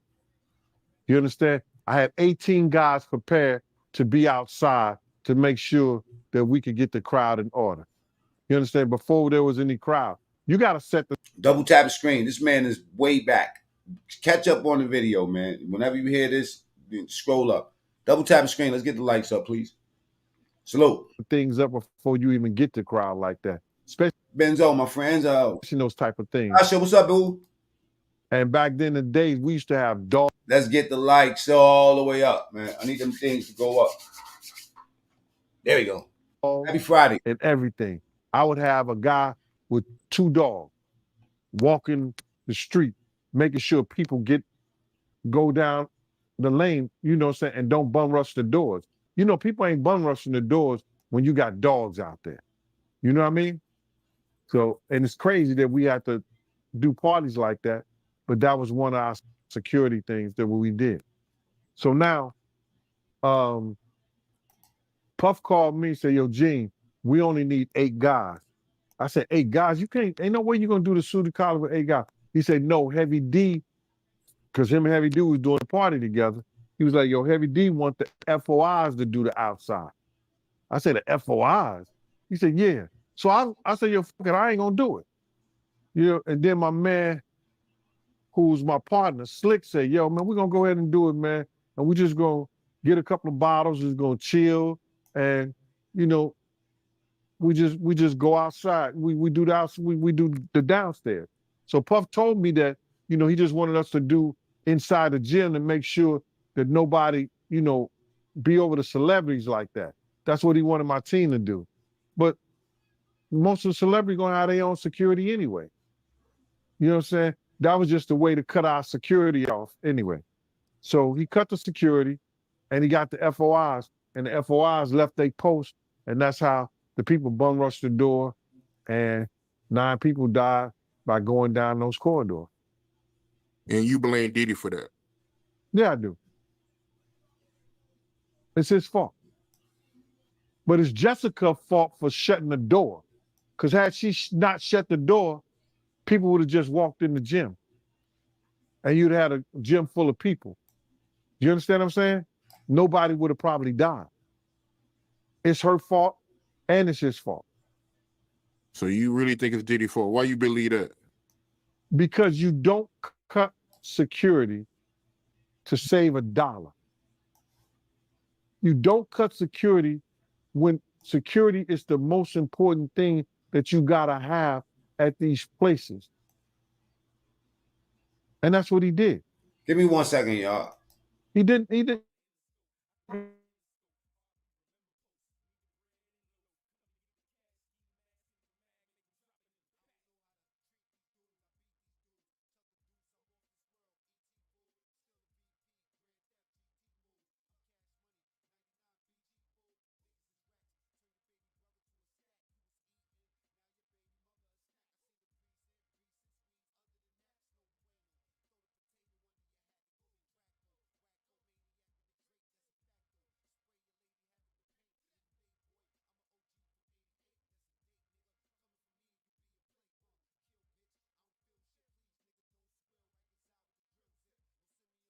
The FOIs don't get a barricade away from this door, people gonna die tonight.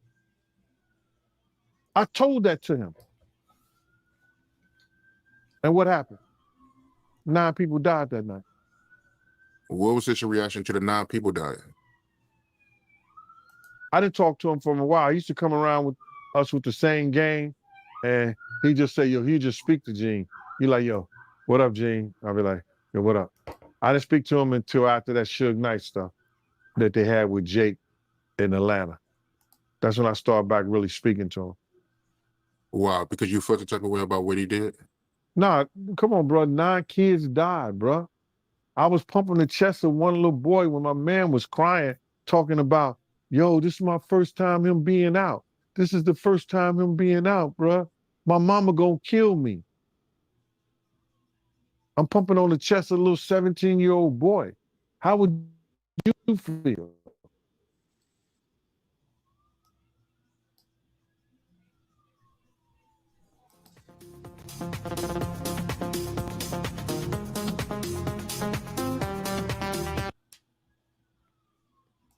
All right, y'all.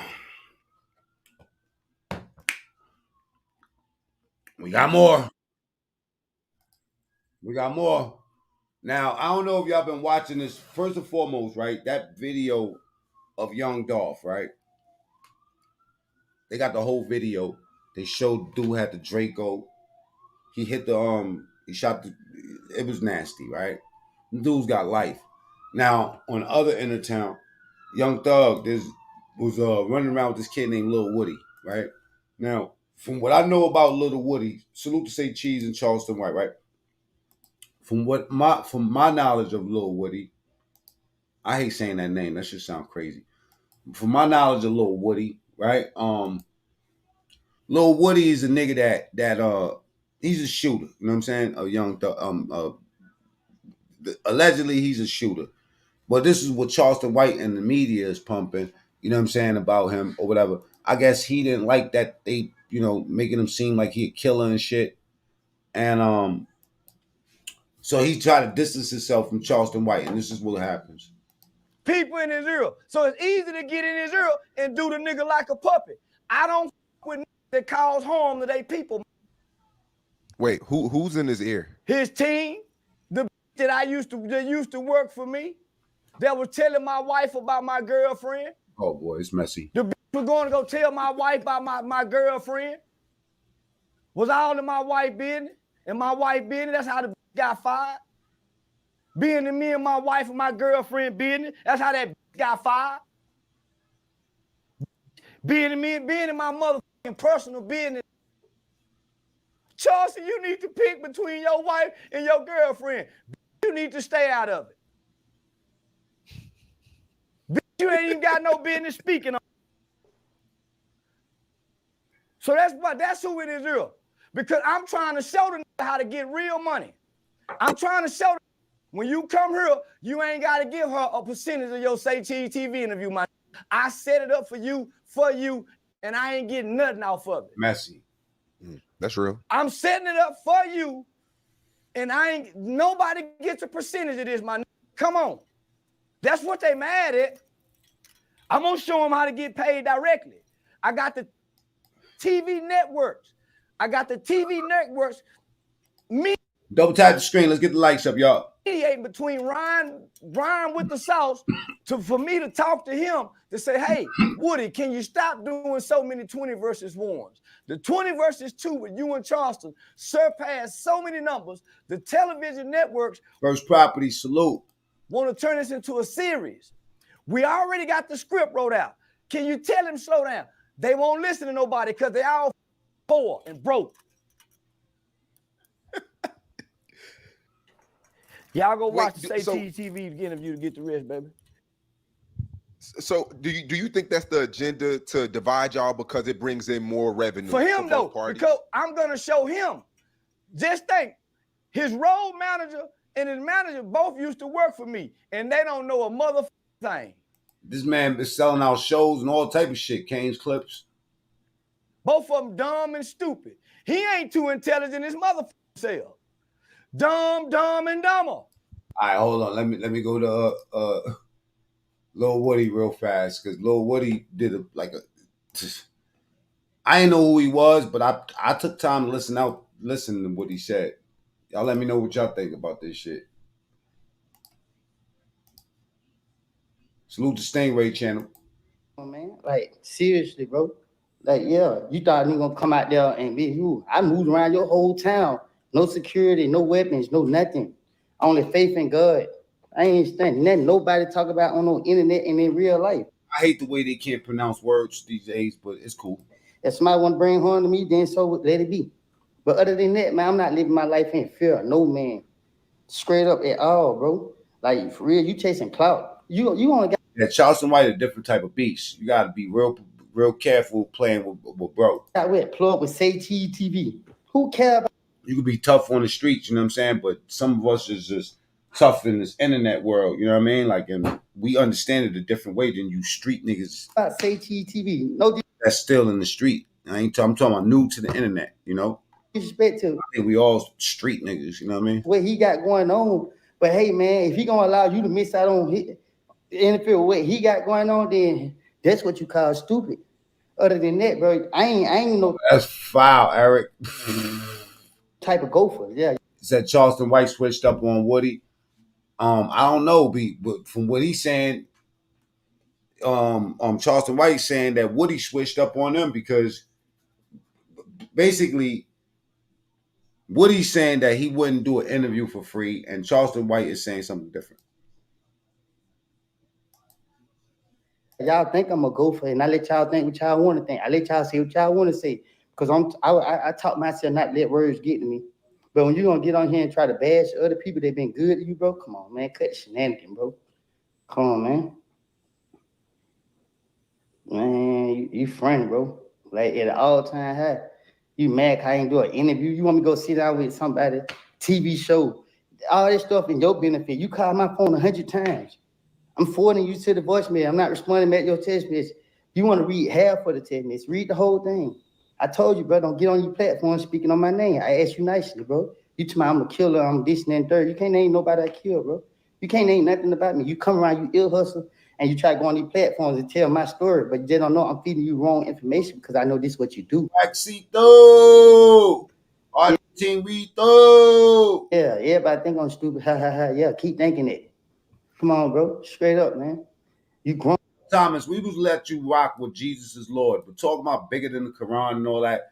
Jesus and is is a prophet and the Quran's a book. What the fuck are you talking about? God. Oh my God. Shut the fuck up. Oh man, you too old for that. Get that hatred out your heart, bro. All that jealousy stuff ain't gonna get you nowhere, bro. Gotta remember, bro. Most people gotta come to Atlanta. I don't care about leaving Atlanta. You trolling a troll god. I done create a whole fucking troll sector around here. You know what I'm saying? In my own way. Salute to my nigga King Troll too. You know what I'm saying? But you talk about King Clout, bro. You can't don't use Jesus to troll around here. You want to troll, just fucking troll. Don't use Jesus to troll, man. That's disrespectful. And furthermore, don't associate Jesus with a fucking book. Jesus is better than the Quran. Oh my God. I was seeing if you said Jesus is better than Prophet Muhammad. I still would have boomed you. But I'd have had a little bit more respect for you. Jesus is not like the Quran. I bet you eat dog. Like I said, bro, you lying, bro. You know I'm on papers and everything. You get on the internet lying to me, I'm looking for guns. What I need a gun for in Texas? What I need a gun for? I don't got no problem with nobody out there. What I need to walk around looking for guns for? If I feel like I'm be put in harm's way, I won't even go. I don't go places I gotta carry a gun. I feel like I gotta carry a gun. Copy French tip. But you trying to make my probation violate me. Because why? You ain't hiding on the internet no more. You try to clout, bro. Come on, man. Get paid, bro. I did E20 verse 1 with you, bro. Everybody already know people really ain't gonna see you, bro. You know what I mean? But at the end of the day, bro, I ain't got it on my heart. I just want to make some money, take care of those I care about, and move forward in my life. You trying, bro, you don't know nothing about me. Man, you never sat down and had no real. Charleston White clap back.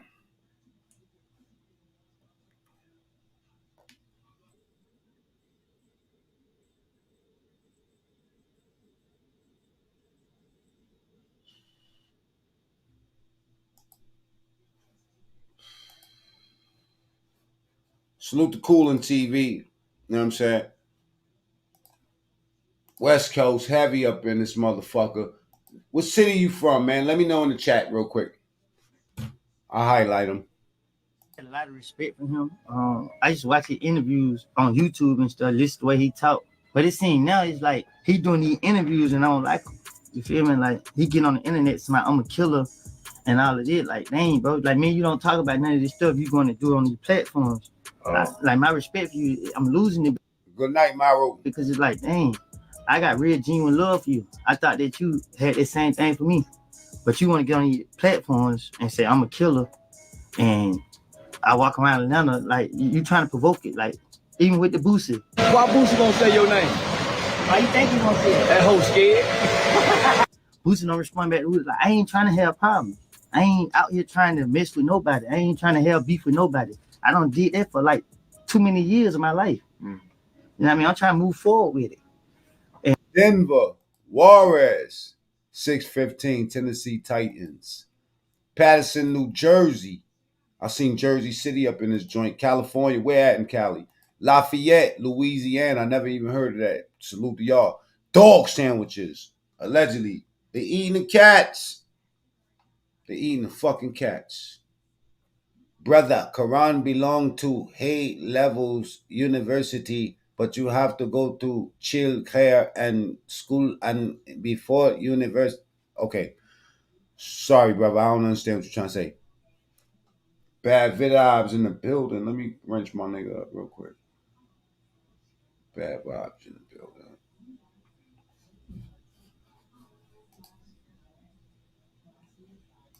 And I ain't trying to be dragged to nothing because I know how I can get. And you playing. You feel what I'm saying? So it's like, and like I said, I didn't expect you to be doing this. You feel me? Because the respect I had, I put you so high up in my, you know what I'm saying? I don't Bad vibes. Are you still here? Tap say something in the comments so I can throw your wrench on. respect people that much. So he kind of hurt my feeling with doing these interviews, speaking on my situation. You know what I mean? I ain't proud of this stuff. I ain't proud of none of this stuff I went through. What's up, everybody? It's your boy Nasho, and welcome to Coolin TV. So Woody is not seeing eye to eye with Charleston White, man. This come probably less than a month of them linking up. They did the 20v1 thing, and they linked up in Atlanta. And when they linked up, bro, everybody thought Woody and Charleston White was... Nah, I'm the first nigga to play snitch and they hug home. You can't tell me nothing, nigga. I'm the first snitch and then a sucker. And what's up, why ain't you go tell it? I told y'all before they start telling, nigga. I'm the prophet. What the hell you got going on? I don't give a damn about no nigga not fucking with me. I don't fuck with no nigga. Yeah, I fuck with hoes. Everybody know that. Yeah, I fuck with hoes. So now Charleston White said, nah, that ain't the one, man. This nigga Charleston White be going in. Salute to everybody that's here. When you change your voice trolling, he could run. Yo, listen, man. Shoot these trolls in the chat, man. Let them know where the fuck they at. Make them behave. Put them all on fucking 10 minutes timeout, something. You know what I'm saying? We got a lot of other work to do. Mac Attack in the building. TSTV. Subscribe to my other channel, Mac Mean TSTV. That's where I talk about all that sector shit and all this dirty work. Like, for instance, like the smut campaign. I heard them motherfuckers talking about they said they're gonna get married. Should I tell them the story? Type 1. If you got a wrench and you blue, should I tell them the story of what's going on? Type 1. Should I tell them the story? Should I tell them the fucking story? Dumb, and dumber. So I'm showing him my nigga. You used to be a gang banging nigga. I'm a game nigga. I'm smart. I'm sharp. Nigga. I can show you rather than tell you. Let me show you, my nigga. I fuck with you. I see you have some remorse for what you done. I see there's some empathy. But my nigga, you can't show it in these 20 versus 1s. I'm going to leave it up to Mac Attack. Mac Attack, should I tell story 1 or 2? Pull back from all the, and let's get you a documentary. Right now we got your present story. The world have come to know you from being a shooter, turned snitch, turned court witness, turned YouTube star. But we don't have your backstory. How did you become a shooter? Think about this. Hey, Monster Mo, does he make sense right here, bro? We sound like he's trying to help. Because some people, you try to help them and they think that you're trying to get at them. It sounds like you're trying to help them. Pull back from all the, and let's get you a documentary. Right now we got your present story. The world have come to know you from being a shooter, turned snitch, turned court. Yeah, call me, Mo. Let me know when you gonna go live so we can smoke on that nigga. Witness. Unless you pull it up to this joint. Turned YouTube star. But we don't have your backstory. How did you become a shooter? How was you raised? Where was you raised? What's the trauma? What's the abuse that caused you to become so violent where the FBI will have you listed and documented as Atlanta's top 10 most violent criminals? You still have victims on the back end, brother. Have you forgotten about that? So how can I walk with you with who I am in the community if we can't go get the backstory of who you are where we can walk with redemption with you? So that's what I was telling her team to do. His team. Tell him, say, homie, you need you a documentary. We need to get the backstory of who you are. So him and his team got mad because on a platform, I identified him as. I remember that. He went on No Jumper to speak against me. I had been calling him days before that interview, not knowing he was mad at me. He could have easily picked up the phone and said, bro, why you do that? I noticed his team intervened and said, hey, we don't want him talking about Mechanicsville. But y'all didn't intervene when he talked about Charleston. When the narrative was, you have shotting up people. So you get mad at me for speaking about you being a killer when it's documented who you are and what you are, only for you to turn around. We need to make a decision. What does the data say? I'm not. Why not use money.com? Turn around 10 minutes later and talk about how many nightclubs you done shot up over the weekend in Atlanta. That's it. So I finally get in touch with him when I go to Atlanta. That's how you seen me and him at the aquarium. I wanted to go to the aquarium just to clear my mind, see something different, get off, So I invited, come on, nigga, me and you, let's go to the aquarium because I wanted to talk to him about what the network was saying. He bring his girl, his daughter. Hopefully they get that shit together. You know what I'm saying? Because that shit nasty, right? But have you been under a rock? The mayor of New York, Eric Adams,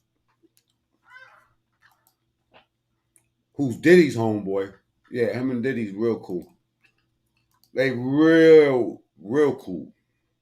Like this close? Nah, not that close. Little bit closer than that. You know what I'm saying? Now, Mayor Eric Adams, I got the Officer Tatum. He came up with a conclusion on or a theory. You know what I'm saying? A lot of y'all is gonna agree with this theory. Let's keep it real. That maybe Eric Adams, like lately, been showing off a little bit too much. He been, you know, like that whole shit with the migrants and all that. You know, them Democrats don't like that. Some people saying that he look like he about to turn Republican outright. He gonna need some help. Continue their theology about it. I think he's just as crooked as all these Democrats in these liberal cities that are running these cities to the ground.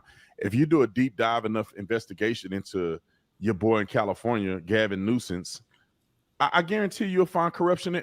When in COVID-19, and fool was eating at his own vineyard. I mean, eating at that expensive restaurant at that vineyard, lying to everybody, didn't have a mask on. I mean, these people are crooked, bro. Where's the money for that light rail system in California? Billions of dollars, and they ain't finished that thing. I don't think they ever gonna finish it.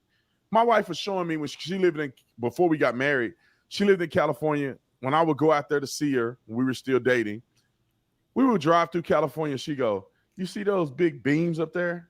I mean, you're talking about cinder block beams that are just huge, rows of them. She go, that's what was supposed to be a light rail system that they never finished, ever. They spent billions of dollars on this project and they never finished it. And every time I would go to California and I'll see that one spot, it reminds me of the sheer corruption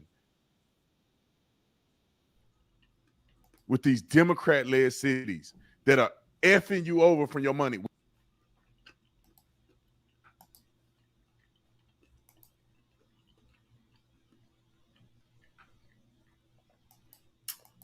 They gonna put his ass in jail. His ass going down. And I wouldn't say to his defense because I don't know what's true or not.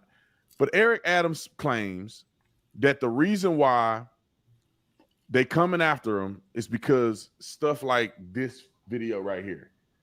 This is him for the first time, and I've heard him actually tell the truth about something.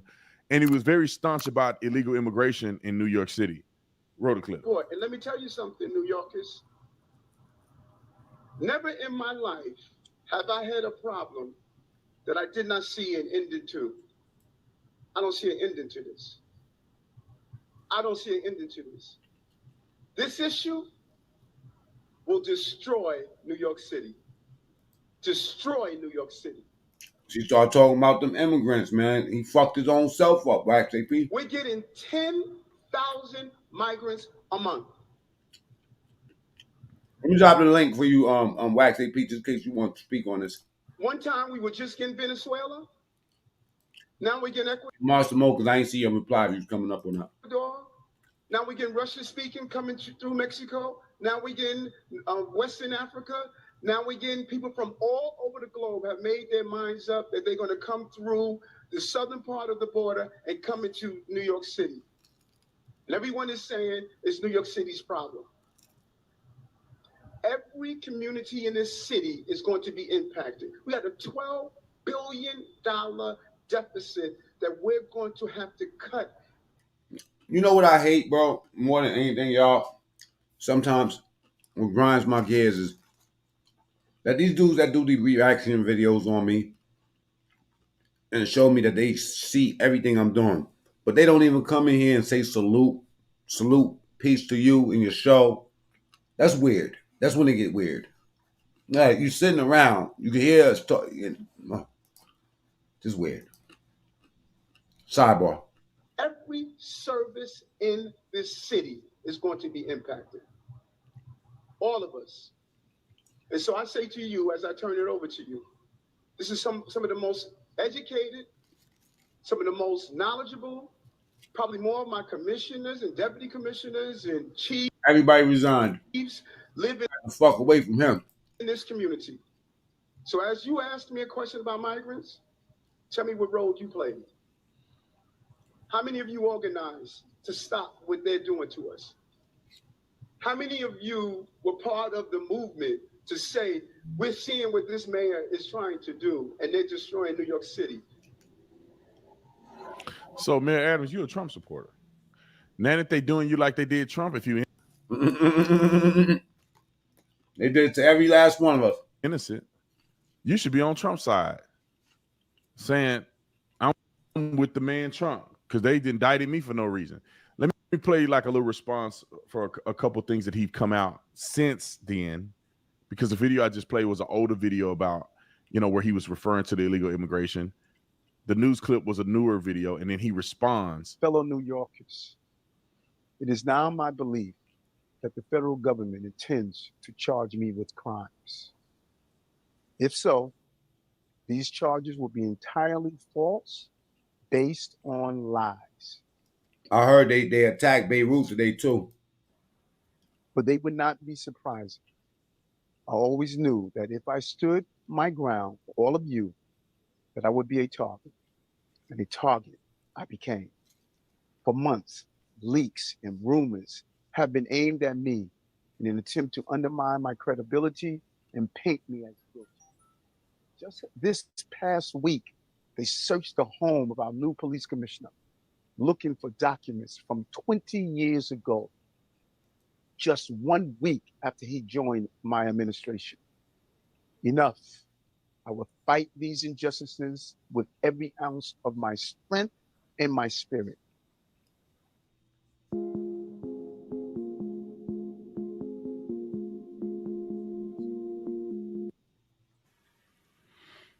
Not compelling to me, but I guess.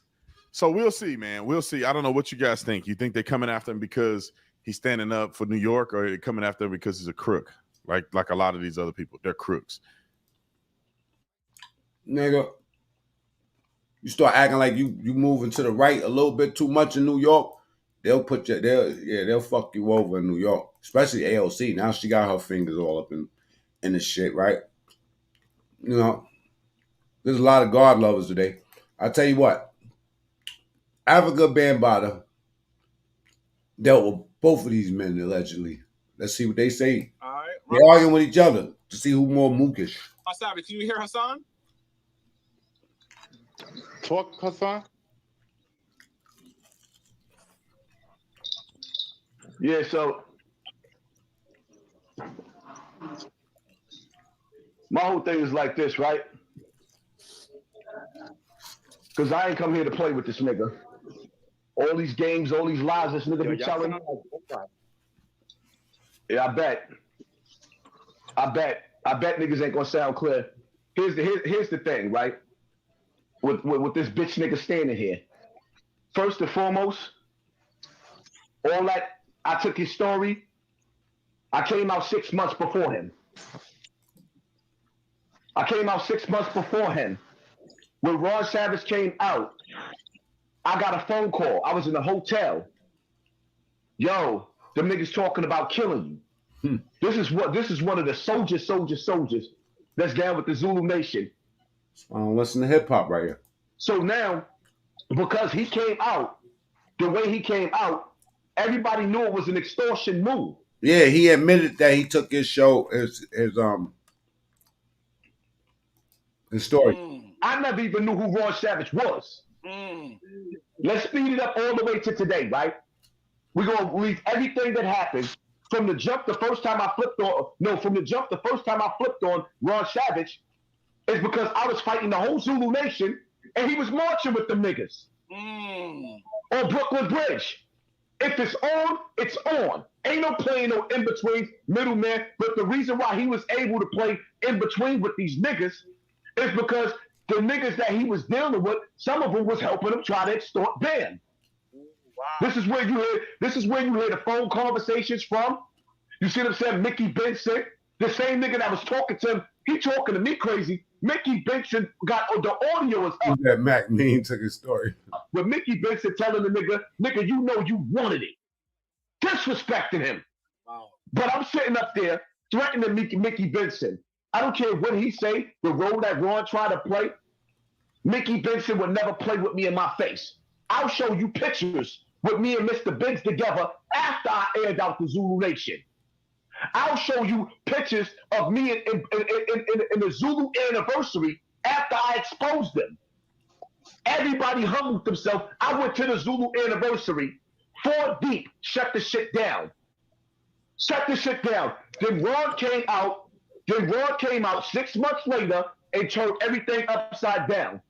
My brother TC Islam. Tracy, I notice everything. Trust me. But I'm trying to go back on Kevin's comments because I could easily just scroll back, right? You took his story, bro. You trolling. What God, all that. All right. Sign to another account and be nicer next time, okay?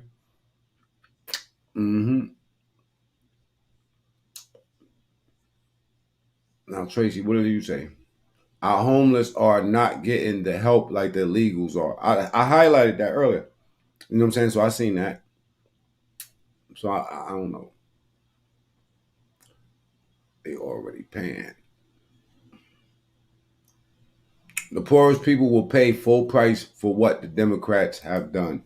And they say that Trump is the president for the rich corporations and all this other bullshit. No, he's not. They're not the ones that benefited. Them motherfuckers that be paying. That's what gave us the room to eat. Eat. Died behind this shit. Got murdered in Atlanta. Now, my whole thing is like this, right? This dude that cried wolf, he done told the whole world that Africa Bear Bada hurt him, cried all over the internet, went on everybody's platform, put his book out, and now he's sitting up there talking about making records with Ben. Oh, now he want to make records with. When I seen that shit on his platform, I'm like, you gotta be kidding me. I didn't know that.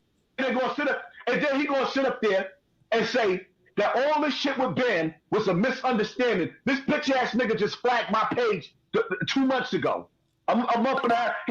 I'm about to get over that. He just flagged my page and said, I'm gonna tell you something, right? What they did was, you never seen Ron Savage going back and forth on the internet beefing with me, right?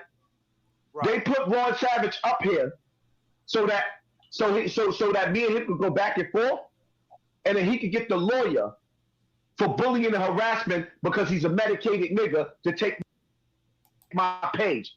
And that's why you heard him when he was crying, oh, because of my disorder. He throws that disorder shit around as a weapon. That I told y'all in the beginning, this nigga is Kaiser Sose. Wow. He don't talk about rape victims no more. All he talk about is Hassan Campbell. I don't think about this nigga. One day the nigga was outside in Katona Park, right? With all that tough shit he be talking. I ain't say nothing to nobody on the internet about it. I get on the phone. Jerry passed the phone to Ron Savage. I said, when I see you was on, I'm on my way over there right now. I pulled up over there by my fucking self. When I pulled up, that bitch ass nigga was not there. Oh, wow. He was gone. Then he got on the train. He made a video on the train talking all tough. Yeah, because I ain't running from nobody. When I pulled up to that park, and he had a gun on him. Oh, shit. While with Ron Savage, he pulled out a gun, and he showed my brother a gun. He said, yo, see, I'm ready for him. And he said, he's on his way over here right now. When I got over there, all the Bronx River niggas was looking crazy in the face like, oh, shit. Ron Savage disappeared like who did he? He was gone. And I waited for the park to end for that nigga to pop out because all that shit you was talking out of your mouth, you keep on playing with me, Ron. You're playing with me. Man, both of you motherfuckers is zesty. These dudes was arguing about who got boned first. This is crazy, man. Dame Dash talk about that Diddy shit. America knew. Salute. Could you imagine me going to one of those parties and walking in that room with what they thought it was illegal, but it was loose. And as far as moral compass, morally, that would not be the environment that I would want my kids around. I would want to be around. I wouldn't want to do no business in that environment. Could you imagine me going to one of those parties and walking in that room with what I'd be like, y'all know, where's the pause button? I'd be like, pause. I'd be like, you're in here, y'all bugging. What? Oh, I didn't know. That type shit. They know that I'm not tolerant, or, I don't look the other way. I'd be getting out the way. But I might not be so silent. I might not be able to keep that secret of what I saw. So I'm like wondering, like, damn. And I'm wondering if people understand what the buckshot of another person's karma is. With a shotgun, you shoot it in pellet spray. So you might hit your target, but the pellets are gonna hit whoever's around. So you might not meant to be getting shot, but you're gonna catch a couple of a spray of those bullets. That's what karma's like. So if you are around somebody that may be doing something immoral, and you might look the other way or might help facilitate it, karmically, you may be considered accountable. Everybody at the top is getting these bigger deals, right? Everyone's glorifying that. Like by you not being in those, I guess, positions of these things that are happening behind closed doors that you're not willing to be part of, how has that affected you?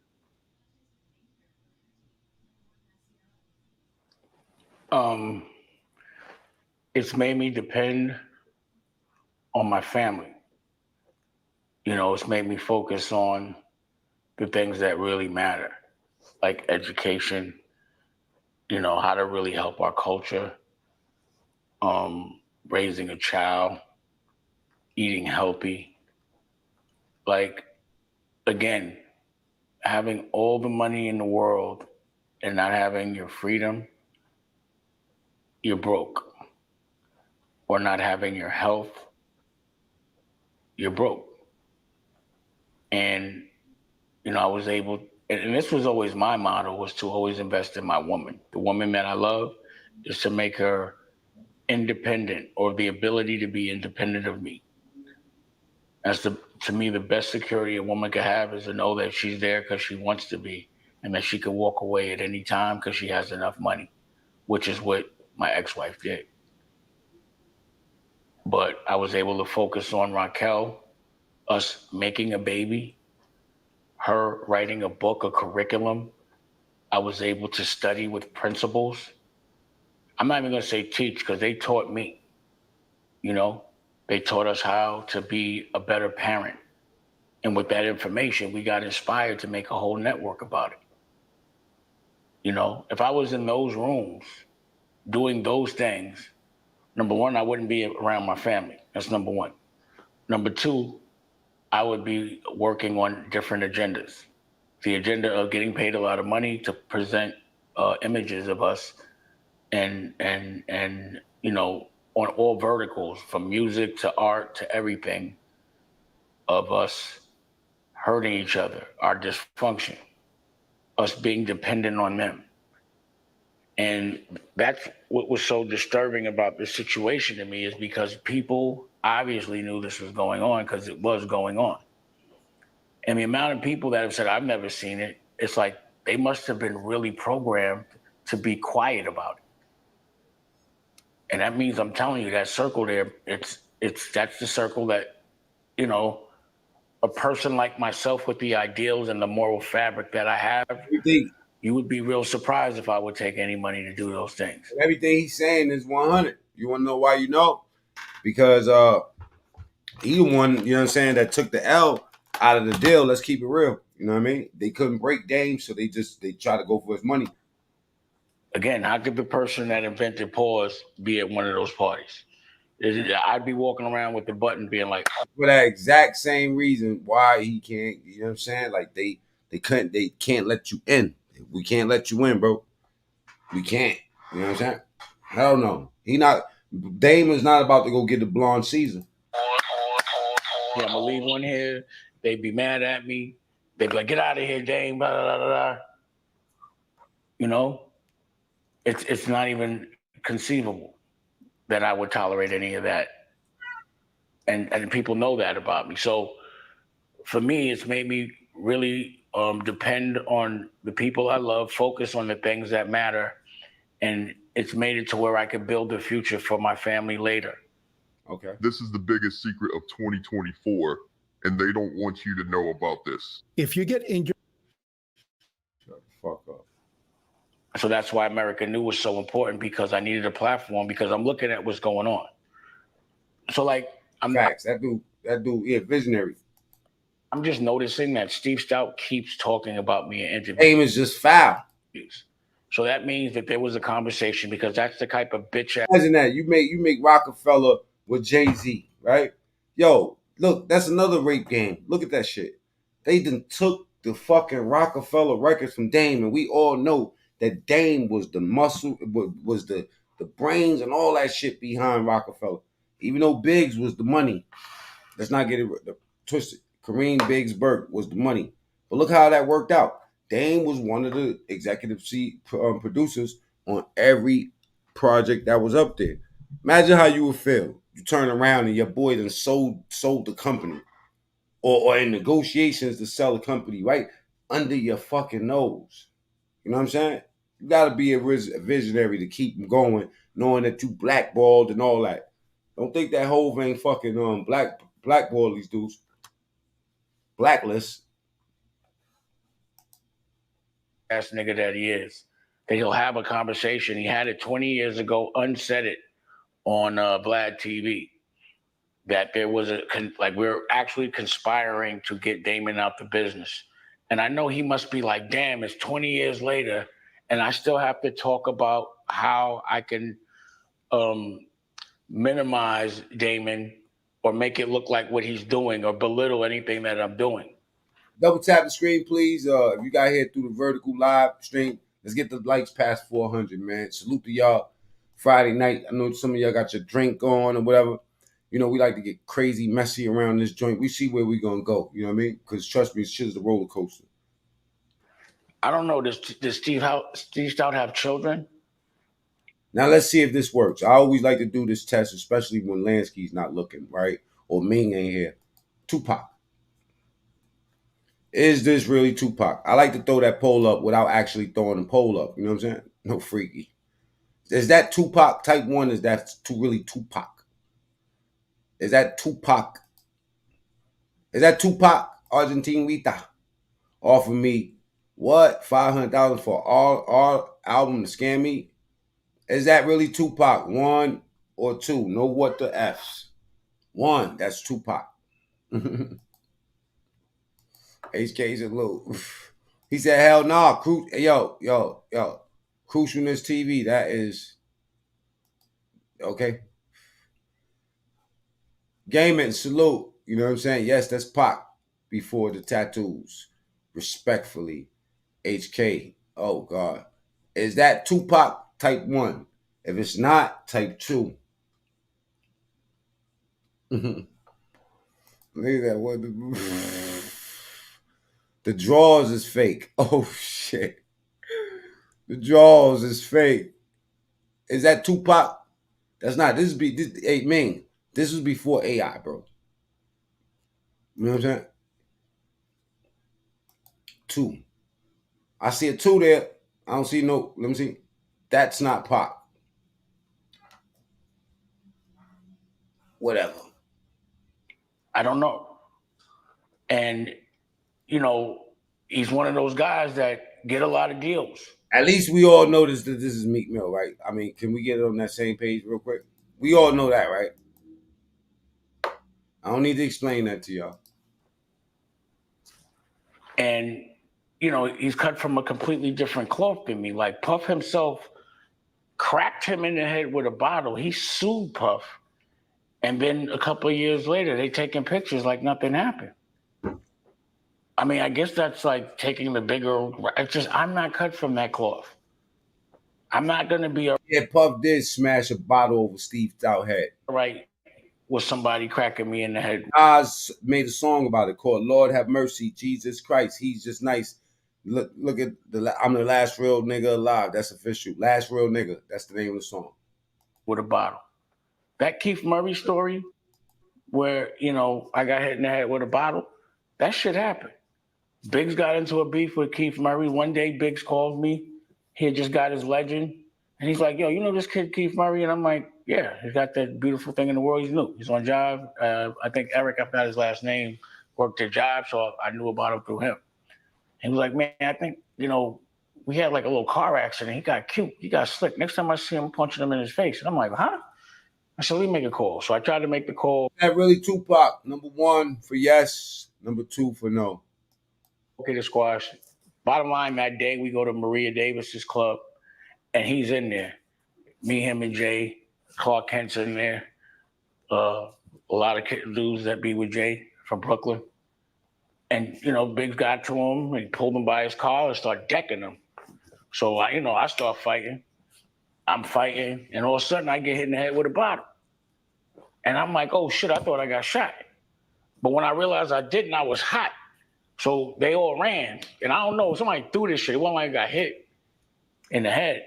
But I ran outside, they ran, they was throwing bottles from up the street. And what really made me mad was like Clark and Trevor, and I forgot who else. They were like looking through the window and they were throwing the bottles, and a bottle hit the door and it cut them.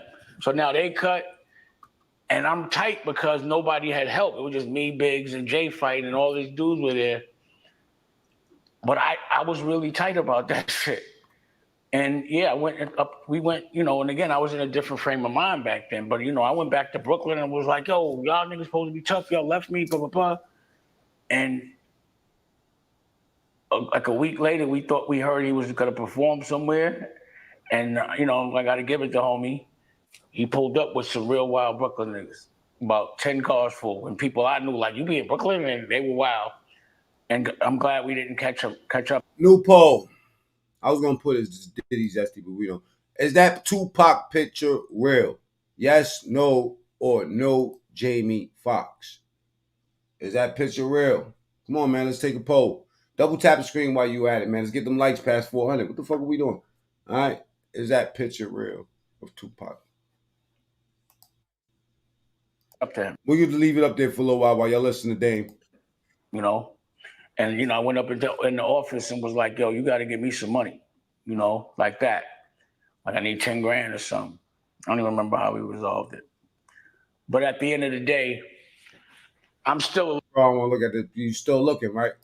A little like, yo, if a nigga that hit me with the bottle, I don't know if we'd be taking pictures. You know? I definitely wouldn't.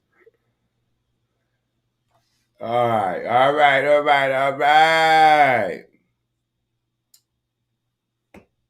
I can show you worse. Man. Sue that person.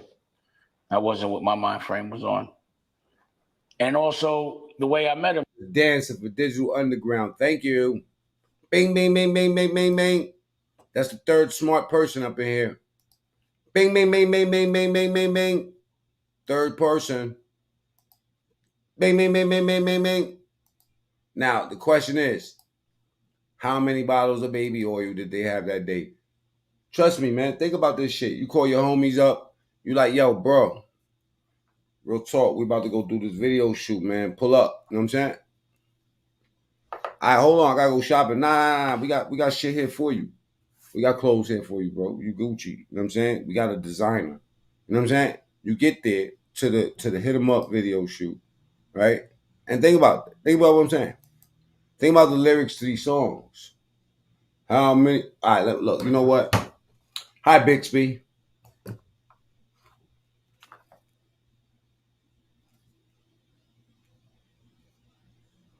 Okay. Tupac songs.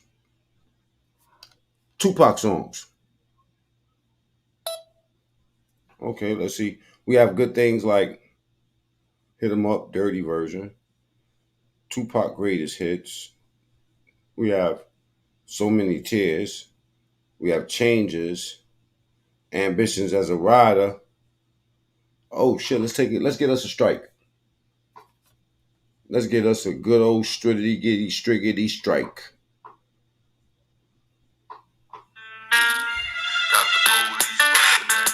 Oh. I won't deny it. I'm a straight rider. You don't want to fuck with me. So many battlefield scars while living in plush cars. But life is the rap star. But loving in the doors. Born rough and rugged. Born rough and rugged.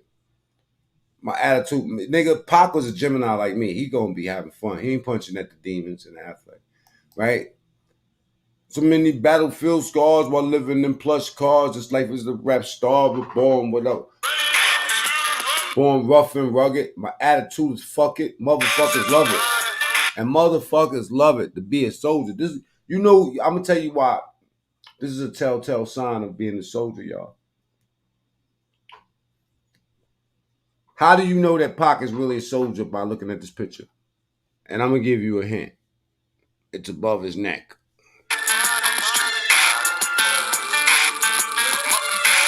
My ambitions as a rider. So many battlefield scars while living in plush cars. This life is a rap star, born rough and rugged.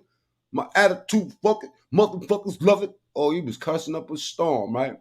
To be a soldier must be the composure at ease. I'm on the. No, there you go. That bucket hat. This is how you know he was a soldier. It's actually an army hat, army fatigue thing. Yeah. You know what I mean? Just come over here to this motherfucking video shoot because we got an outfit for you, Pac. Hold on. Woo! Hey. Y'all think I'm playing? His hat in his brain. There you go. Oh, God. Shit. It's nasty in this chat. Hold on for a second. Plus, starving. Y'all used to be in Attica singing this shit. Hey, yo, let me hold that Pac tape, you know what I'm saying, before we lock in, bro. I'll give it back to you on lock, I promise, bro. Yeah, Pac was my favorite rapper, y'all. Be right up in the cell, you know what I'm saying? I would never picture him, you know what I'm saying, having this shit on. Man, I wouldn't have caught a crime listening to Pac. Fuck y'all niggas talking about. All he wanted to be was a soldier. Dreams, nightmares. All he wanted to be was a soldier like me. All my friends are dead. All he wanted to be was a soldier like me. Nigga, I was running around with a Mac 10. What? Only what you wanted, only what you made it to be. I'm on the meal ticket. They getting mad at that picture, Wax AP. But they voting. The fuck is y'all voting on? Man, you know what? Y'all ain't got no sense, man. Some of you people, man, I don't believe y'all.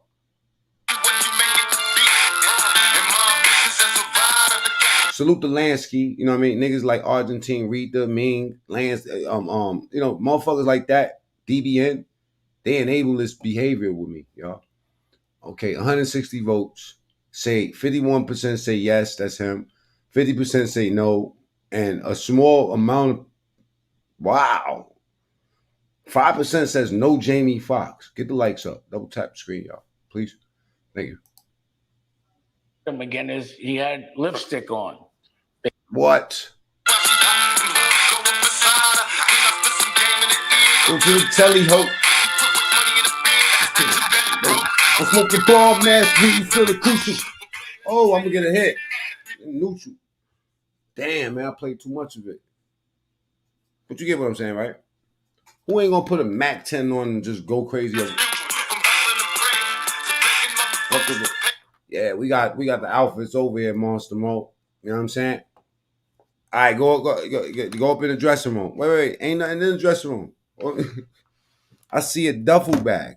No, a book bag. There's a hot pink book bag up in there, man. You saying our outfits is all up in there? There's only a hot pink book bag in the middle of the shower. Yeah, everything is right there for y'all niggas. You know what I'm saying? What y'all niggas? What you talking about? Mo is, you know what I mean? Yo, Mo is not. Somebody gonna die. This guy glorifying being a punk. I ain't glorifying nothing, nigga.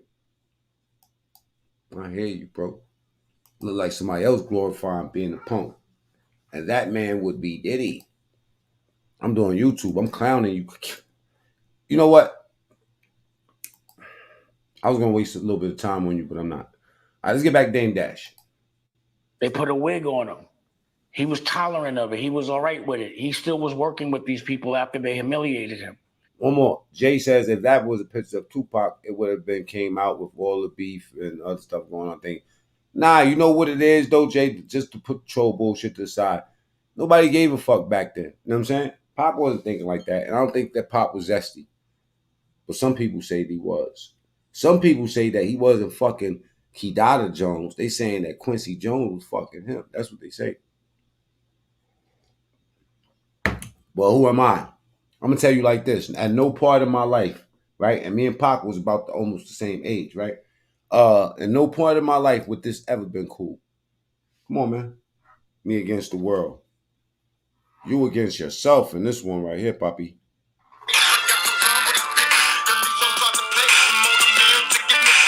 Gotta be crazy. Shit's crazy out here, B. Shit crazy out here, B.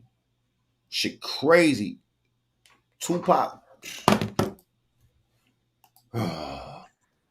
So my point is, he doesn't mind being humiliated. He doesn't mind of it. He was all right with it. He still was working with these people after they humiliated him. So my point is, he doesn't mind being humiliated. He doesn't mind people abusing him, and he'll still be at a table smiling just for the picture. And in that table, the same people that are abusing him, I'm sure, are sending him saying, yo, you got to go say this, that, and the third. My point is, he's making it obvious that there's an agenda to downplay or minimize or compromise or have a different perception for anything that I'm doing.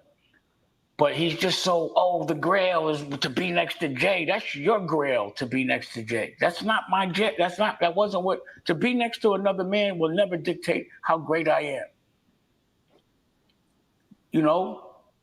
So if there's an agenda for you to talk about me like there was the last 20 years, you're making it obvious. It lets me know you're scared. You pussy. And not about a physical war or violence. We already know how that went. I smacked the shit out of you. I'm talking about, again, company for company. Who's doing the most for the culture? Respectfully, let's get the lights up. Some people say that Dame Dash seems bitter. Some people say that. I say that he has a right to be bitter. So, Steve, you supposed to be this dude? I dare you to drop a television network. And I dare you to drop an album. Let's go, because 50 didn't want that smoke. Being that you want to keep talking about, you got all that money, you raised all that money, you let all these people beat your ass for that money. However you got it, you got it. You should be able to drop a network right now. You should be able to drop a record right now. You should be able to drop a clothing. Now, while I got y'all here, right, let me let y'all know some of my personal business, right? How would you feel if you start YouTube channel, right? And next thing you know, you got some motherfuckers out here accusing you, right, of some shit that you didn't ever do, right? And they're nobody. They're just, you know, they some bums that have a bunch of bum sex, you know.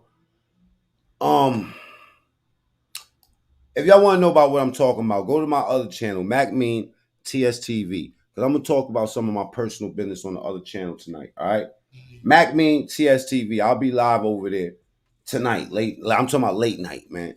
This is after I'm good and drunk and feeling stupid. You know what I'm saying? And I hear my name out on the YouTube streets. Then I'll come out here and slay everything blood clot moving.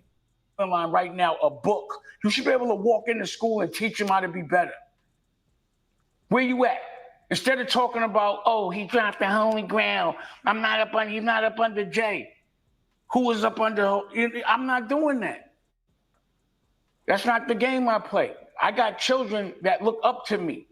They could never be like, yo, that dude smacked you, and you still, you know, why did you do that? Why did somebody hit you in the head with a bottle? Why do people keep punking you all the time? And why are you a black man that hates black people? What's wrong with you, man? You know what I've noticed is that there's a 30-year run. Like at a certain level, I'm noticing, like with Harvey Weinstein, he had a 30-year run. And he didn't get canceled. He got put in jail. And even with Harvey Weinstein, or the Weinsteins, the reason why before everyone else canceled him, I canceled him years before while we were making Paid in Full was. Protect your wealth by spending physical gold, not paper money that grows weaker by the second. Was because I was initially at a table with his brother, with my staff, and he was with his staff. And I really did not like the way he spoke to his staff, to the extent that I had to pull him to the side and say, don't ever talk to me and my staff like that in your life. But because of that, it was like, I don't know if I want to work with these people. Let's get the lights up. Double tap the screen.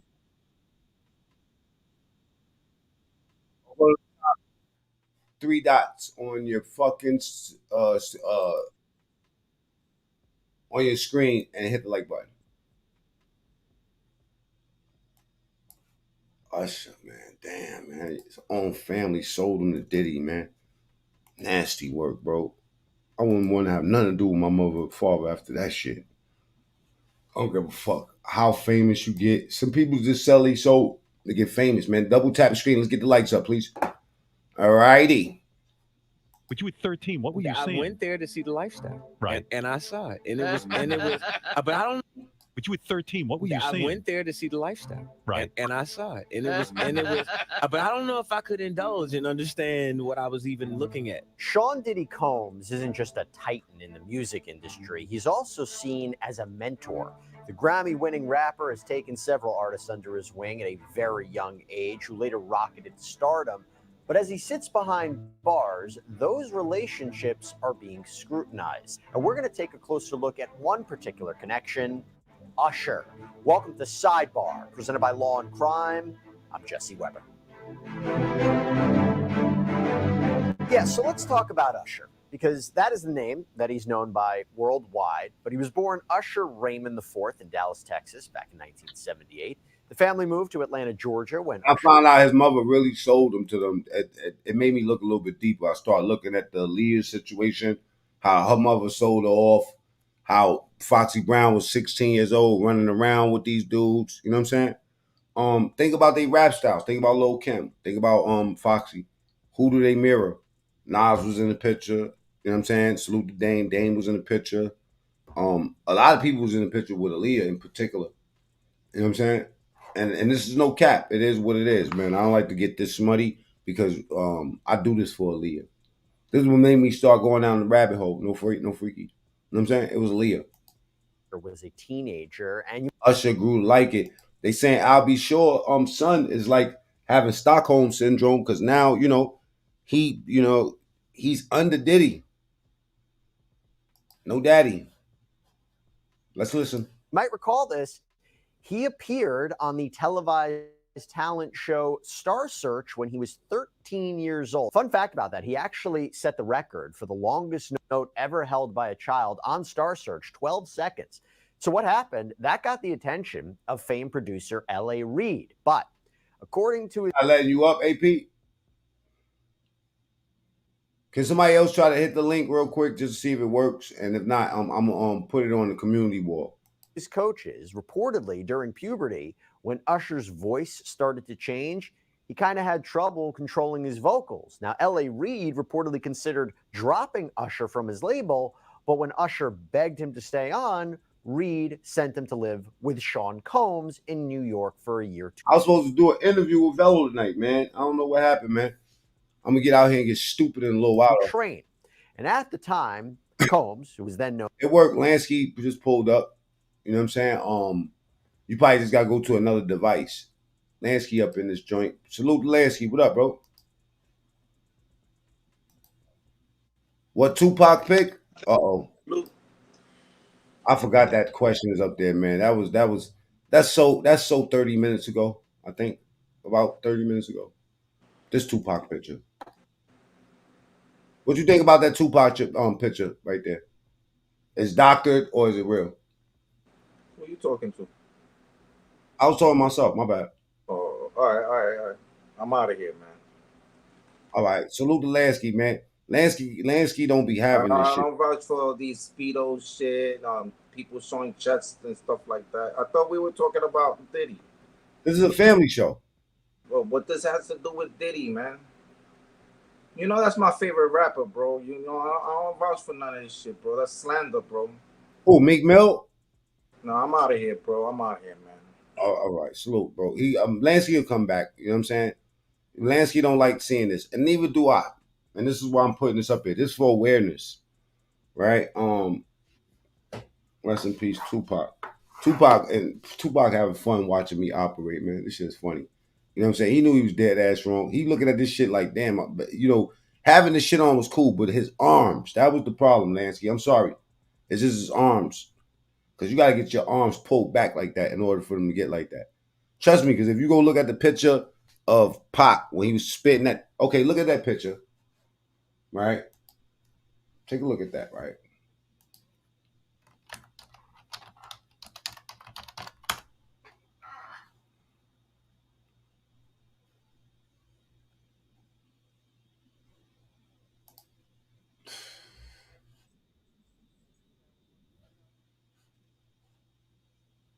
Shit.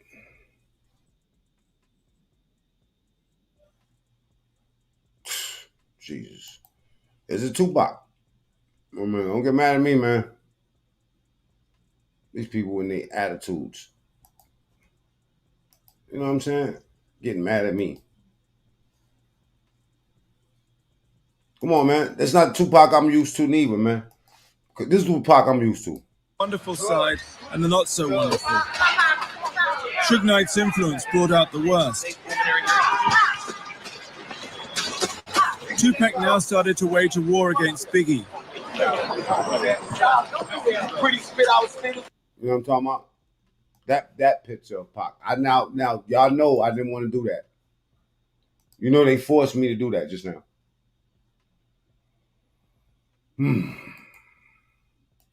I remember the picture.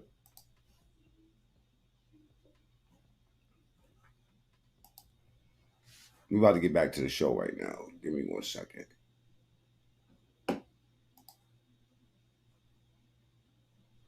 It wasn't him that did this. I bet the backstage looked like that. Baby oil just everywhere, looking like a fucking Diddy exhibition. You know what I'm saying? Or a Holocaust camp or something. You know what I mean? Just bad work going on up in there, man. So I'm just saying, right? I feel duped. I feel a little bit used. Yeah, that's how I feel. I feel like I was used to buy CDs and shit. You know what I'm saying?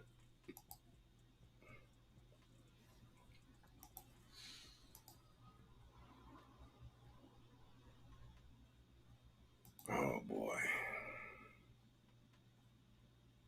See what I'm saying?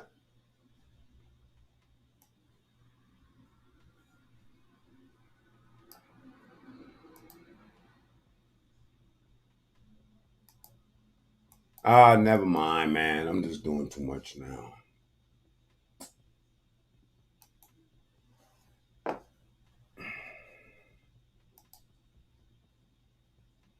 Usher Raymond. Let's get back to him, man. All these niggas is freaks. Cuba, everybody. Known as Puff Daddy, we believe was in his 20s. There were these apparent training sessions, and these training sessions were known as Puffy Flavor Camp. Now, through the years, Usher has spoken about this time in his life with Combs. For example, in 2004, Usher told Rolling Stone that Combs introduced him to essentially sex. He said, quote, "Sex is so hot in the industry, man. There was always girls around. You'd open a door and see somebody doing it or several people in a room having an orgy. You never knew what was going to happen." On the Howard Stern show in 2016, Usher talked about his time with Combs too, saying there was definitely a lot of wild partying, but he doesn't think he was really able to understand what all was going on. And when Howard Stern asked him, would you send your own kids to something like Puffy Flavor Camp, this is what he had to say. What a life. Yeah, it's pretty crazy. 14 years old. You're a dad now. Would you ever send your kid to Puffy Camp? Hell no. See? Usher also spoke with People magazine back in February, saying some of the most valuable lessons I could ever learn as an entrepreneur were picked up when I spent that time in New York with him. this unwavering desire to create and make certain that your creative ideas are executed. I saw him in real time working it out, him building something from nothing, him understanding how culture and collaboration can build careers. Diddy's being set up at the white man, by the white man. Heard you. Being able to see that. That's what I got. Now remember, Usher was 13 to 14 years old at the time. Combs reportedly had legal guardianship over Usher during that period. Can't confirm that for sure.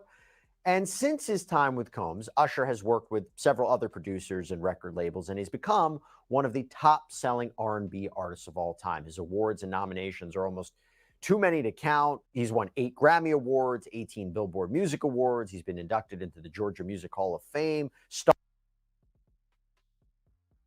Somebody said use a little bit of critical thinking. Man, it's Saturday night. These motherfuckers is drunk and they trolling. You trying to kick knowledge? Star on the Hollywood Walk of Fame. Rolling Stone magazine recently named the album Confessions Part 2. You don't know where the fuck we at? Confessions Part 2. Oh, Confessions. I heard Usher some shit about herpes and I don't know. It was wicked. It was wicked. I try not to go in that direction. I try to stay on the roof with Big Boy. I ain't never seen a big boy grill on the roof. Never seen a big boy grill on the roof. I ain't never seen a big boy grill on the roof. Big boy grilling on the roof. Big boy grilling on the roof. Big... Man, you gotta laugh at this shit, or else you just gonna cry. You don't laugh at this shit, you gonna cry. I'm telling you, man. All right, salute to everybody that's here. 297 people here. Let's get the likes up. Let's double tap the screen. You know what I'm saying? We'll be back to Pac in 1 second. Oh, you motherfuckers. Okay. All right. I'm putting cases on all you bitches. Huh? You think you can do this shit? Yank! You think you can do this to me? You motherfuckers will be playing basketball in Pelican Bay.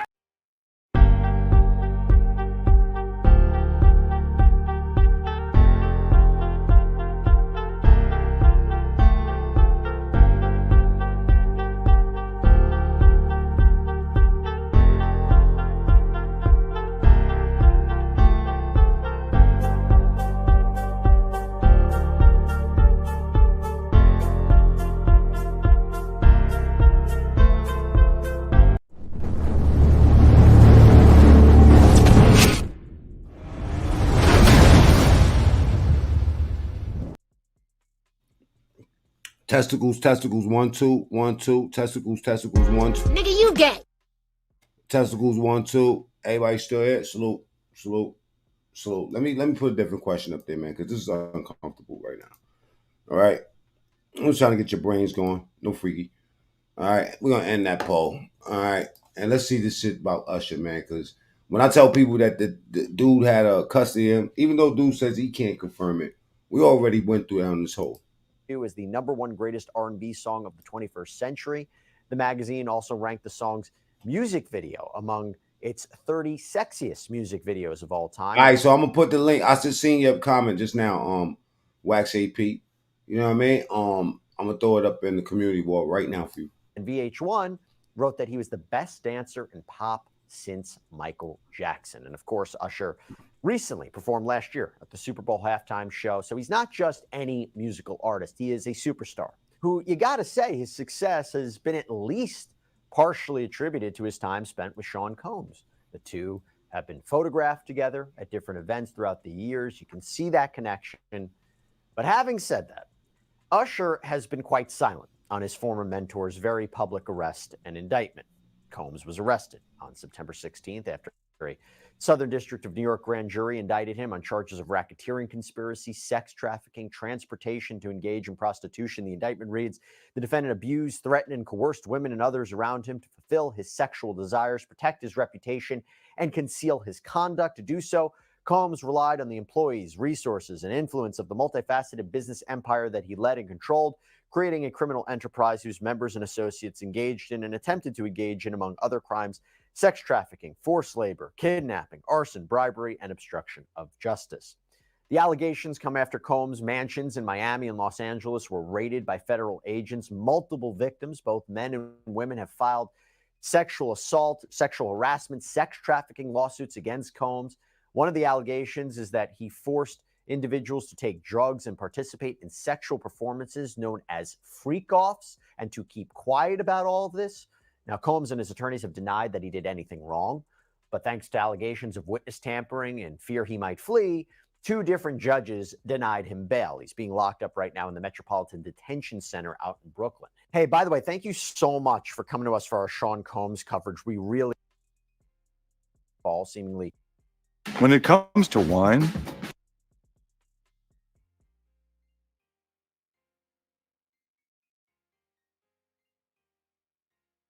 Oh, my bad. I dropped the link on the community wall, AP. Among the guests at the dinner were celebrities like Neo and Usher, as well as Mr. Iveen. At the dinner, Mr. Combs and Miss Ventura had an argument.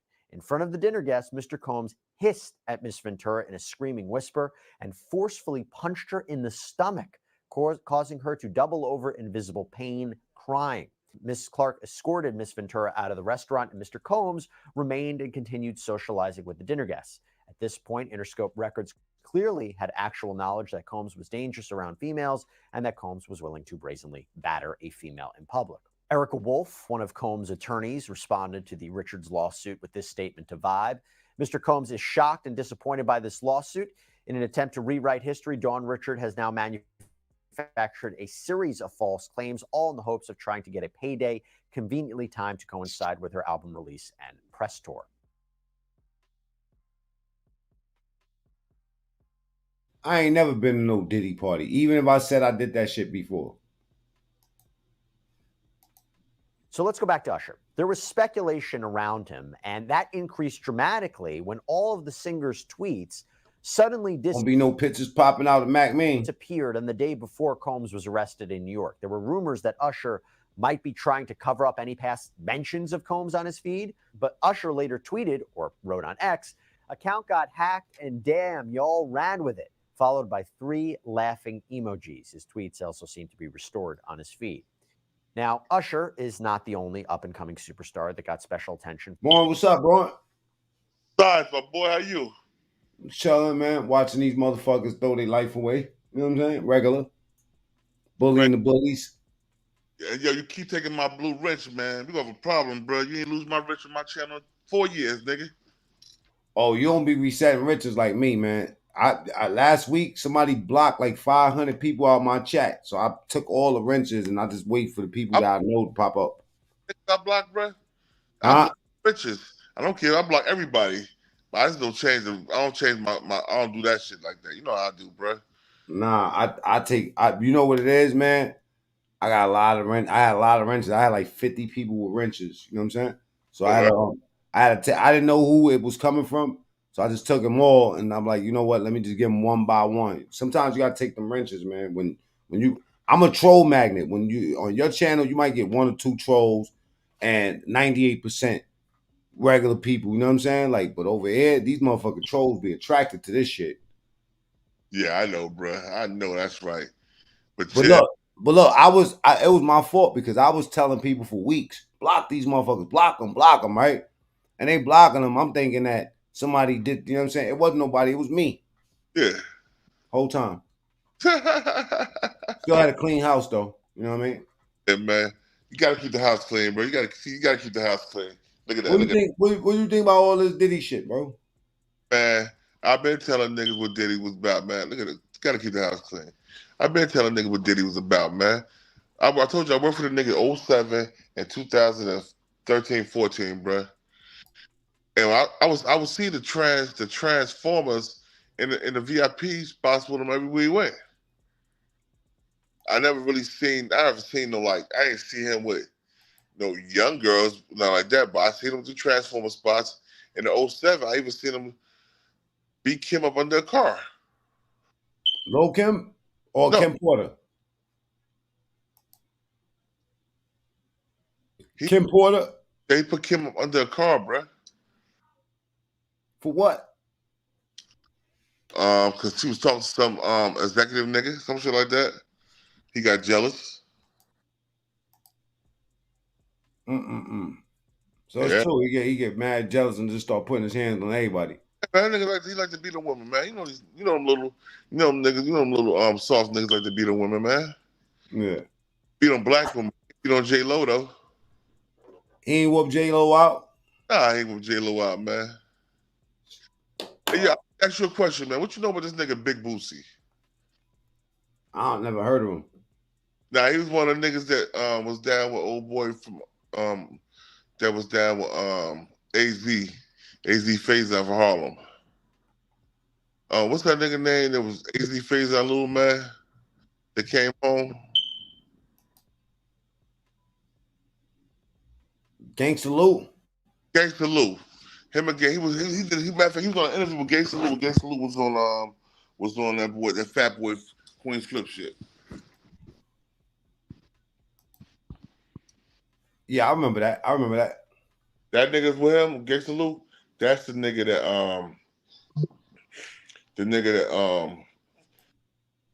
was saying that was talking real greasy, like, you know what I'm saying? Like he's a gangster. Talking about, AZ was a gangster, he could fight, he wasn't no punk. Not like the nigga was a rat though. Whole fact. Bunky put his ass down. Well, you know what? Bunky went free. Bunky beat that body. But the other two niggas, they ain't go free. They still locked up for that shit. What other two niggas? There was two other niggas involved with smoking Poe. Not Poe. I'm not talking about Poe. The nigga that smoked AZ. And wait. Yeah. I did a story on them. Ron doing Ace. Yeah. That shit went viral too. Go check that story out, y'all. Ron doing Ace. That nigga, that's the steps. You see the walk up steps to the bedroom. Nice in there. Yeah. Hey yo, let me let y'all know, man. Born is like fucking 6'7", 6'9"? 7. 6'7". Crush one of y'all niggas. You know what I'm saying? That way. Who else you worked with outside of I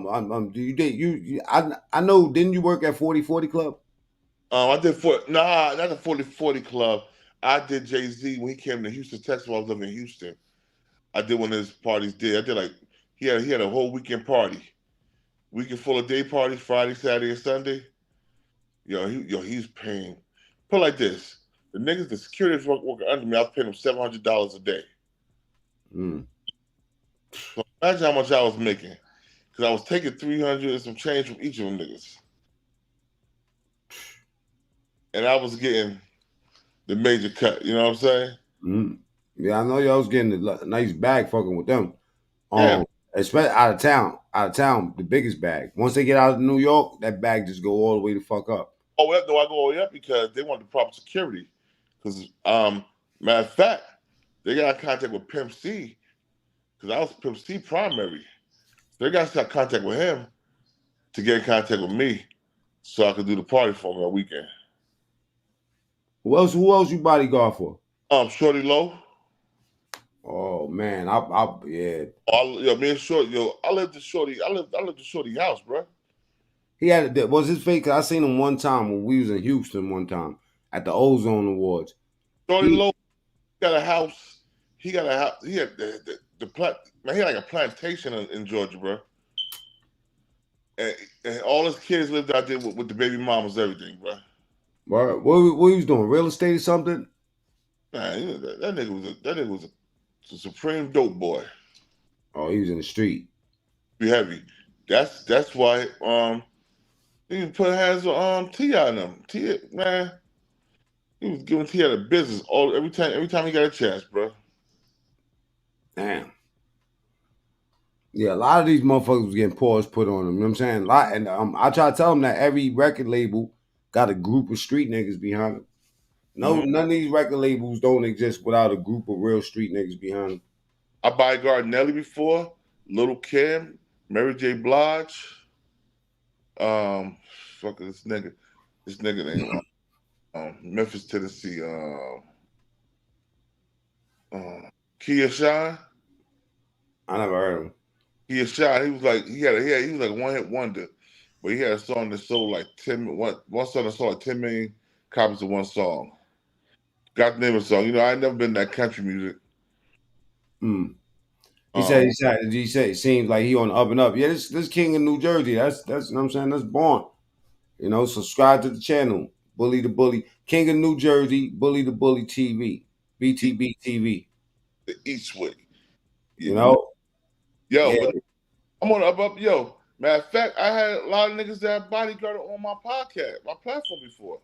Yeah, I'm gonna pull something up. You got which one you want me to pull up? Join with Gene? Gene, that's family. You can pull that up, or you can pull the one up with Bemmy, or you can pull the one up with Is the Christ, or the one up with Cadillac Ty, or the one up with Cuban Link. You know what I'm saying? Yeah. I met Gene Deal through Unique Mac Audio. Yeah. Nah, me and Gene got the same family. Our cousins, we got the same cousins.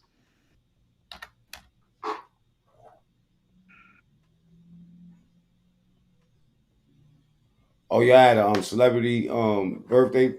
Yeah, for my birthday and shit, yeah. A couple of years ago. I think it was a couple of, like 2 years ago. Nah, that's 1 year ago. Year ago, yeah, all right.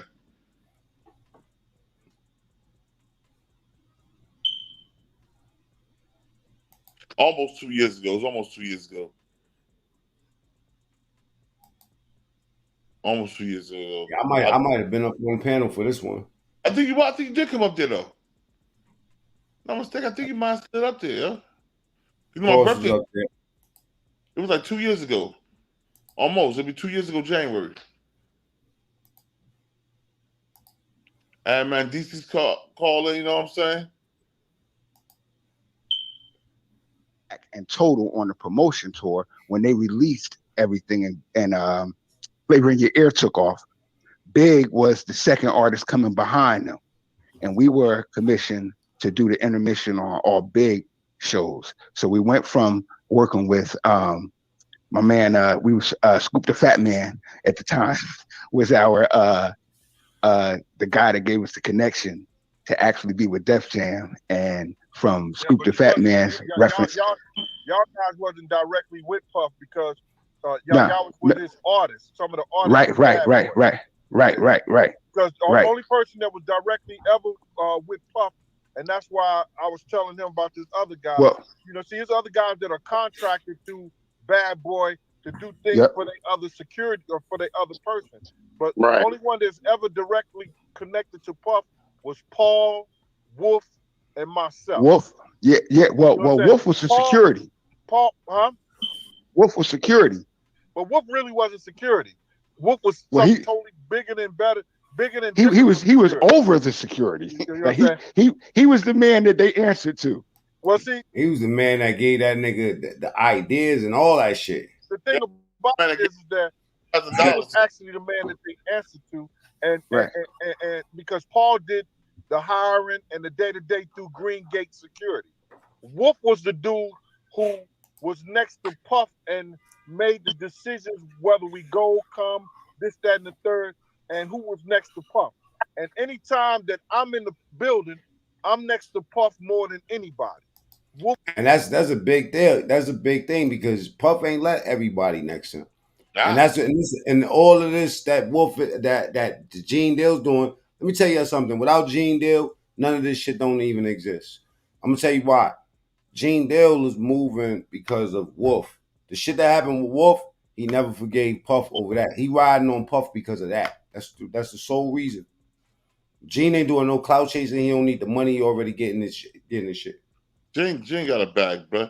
You didn't see me and Gene. We at Gene house for Father's Day, for the Father's Day dinner, bro. I ain't see it. Yeah, man. Me, my wife, my bros, we at the house in Jersey for Father's Day dinner, just chilling, bro. Drinking that good drink, eating that good food, bro. That's what's up. I think I pulled up for this show, man. I think you might. I'm almost positive I was here.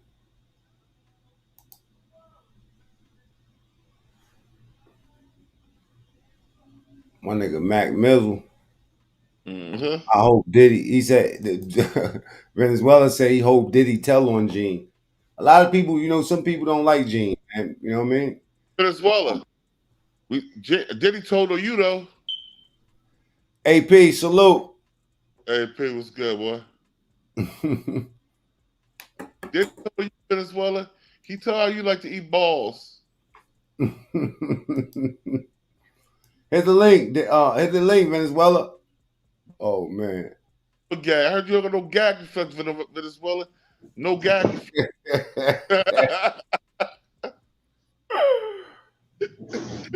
Yeah, what size is that? Yeah, what size is that tank top, bro? Tank top? That's your What size 5X. is that? A 5X tank top? 3X, something like that. Yeah, that shit a 5. That big ass tank top off, nigga. What the fuck you put that? What's that? A seat cover, nigga? That big ass tank top. What's up? A seat cover for your girl, nigga. Say it again. Boy, you look like you got 5 years old in 3 days. I just seen you, boy. You ain't look this old. Nah, man. I looking ass nigga, boy. You better go get you some Just for Men and dye that shit, nigga. That shit, nigga. Boy, you look like an old ass statue, boy. You starting to look crazy. Ancient age, bro. That's because I'm still flying to you, nigga, after all these shit. I've been flying you since we came out the sandbox. Knock it off. You ain't flying with that big ass 5X t-shirt, nigga. Tank top, whatever it is. You know what I mean? He crazy. What's up, bro? Yeah, that shit is a big ass tank top. Big ass nigga. Boy, it's supposed to be rosary beads. That's a bicycle chain around your big ass neck. Yeah. What's up, Mac? What's good, man? We gonna get out here. What's up? We coming outside tonight or what, man? Yeah, I'm outside with you. Hell yeah. What's the mission? God's work, nigga. I'm outside with you. I'm about to get on my my other channel, man. You Yeah, what time we doing that? I'm on straight bullshit too. I got this Zag. I'm about to roll up this Zag and sit this shit. Listen, hold on. Let me put my other channel up there real quick for them. So they can come over there. That'll background boogie. What'd you say? What you say, bro? About to get that Bronx nigga off. Bro, looking at you right now, you look like a 1987 Tesla, bro. Hey. They don't even got no parts for your car at the salvage yard, bro. Yeah, what's that right? That's a cat right there. He's a tell nigga shut the fuck up. You caught that cat. That ain't even your cat. That cat waiting to get the fuck away from you. Look at you facing the door. Soon as somebody come in that door, nigga, he hauling. Look at that cat. He trying to get the fuck away from you. No, not. Yo, do you love him or do you train? Look, what the fuck? I ain't never seen. What the fuck? That's a squirrel. Let me see that big ass. Let me see that. Come here, Egypt. Big ass squirrel right there, boy. Let me see. Tell AP to stop hating. Hating? It's not a real cat right there. Motherfucker look like Alf. That cat look like Alf. Hey, Matt, what you doing, bro? There's a real cat right here. Hey, yo, Matt, what you think about that Puff Daddy shit, bro? Black owned. Puff Daddy or not, but you know what? I think we was talking about that Puff Daddy shit earlier, man. We was stuck on that Tupac shit, man. That Tupac is very flamboyant. Hey, you don't need to. Yeah, oh my God, that's terrible. Hey, you gotta love that cat. Cats are very precious, bro. You know, cats are very precious. Bro. Yeah, Tupac. Yeah, that's bananas right there, Matt. What the fuck? Bathtub, all them jewels around him, all that gold over his body. That's bathtub. That video. What you say? The video, he was doing a video shoot. He was at the bathtub, gold part. Ass nigga in the bathtub with milk. With gold. With gold. No, I ain't see that. I ain't see that. I ain't want to. I seen that one. I definitely seen that one. I bet that my show, bro.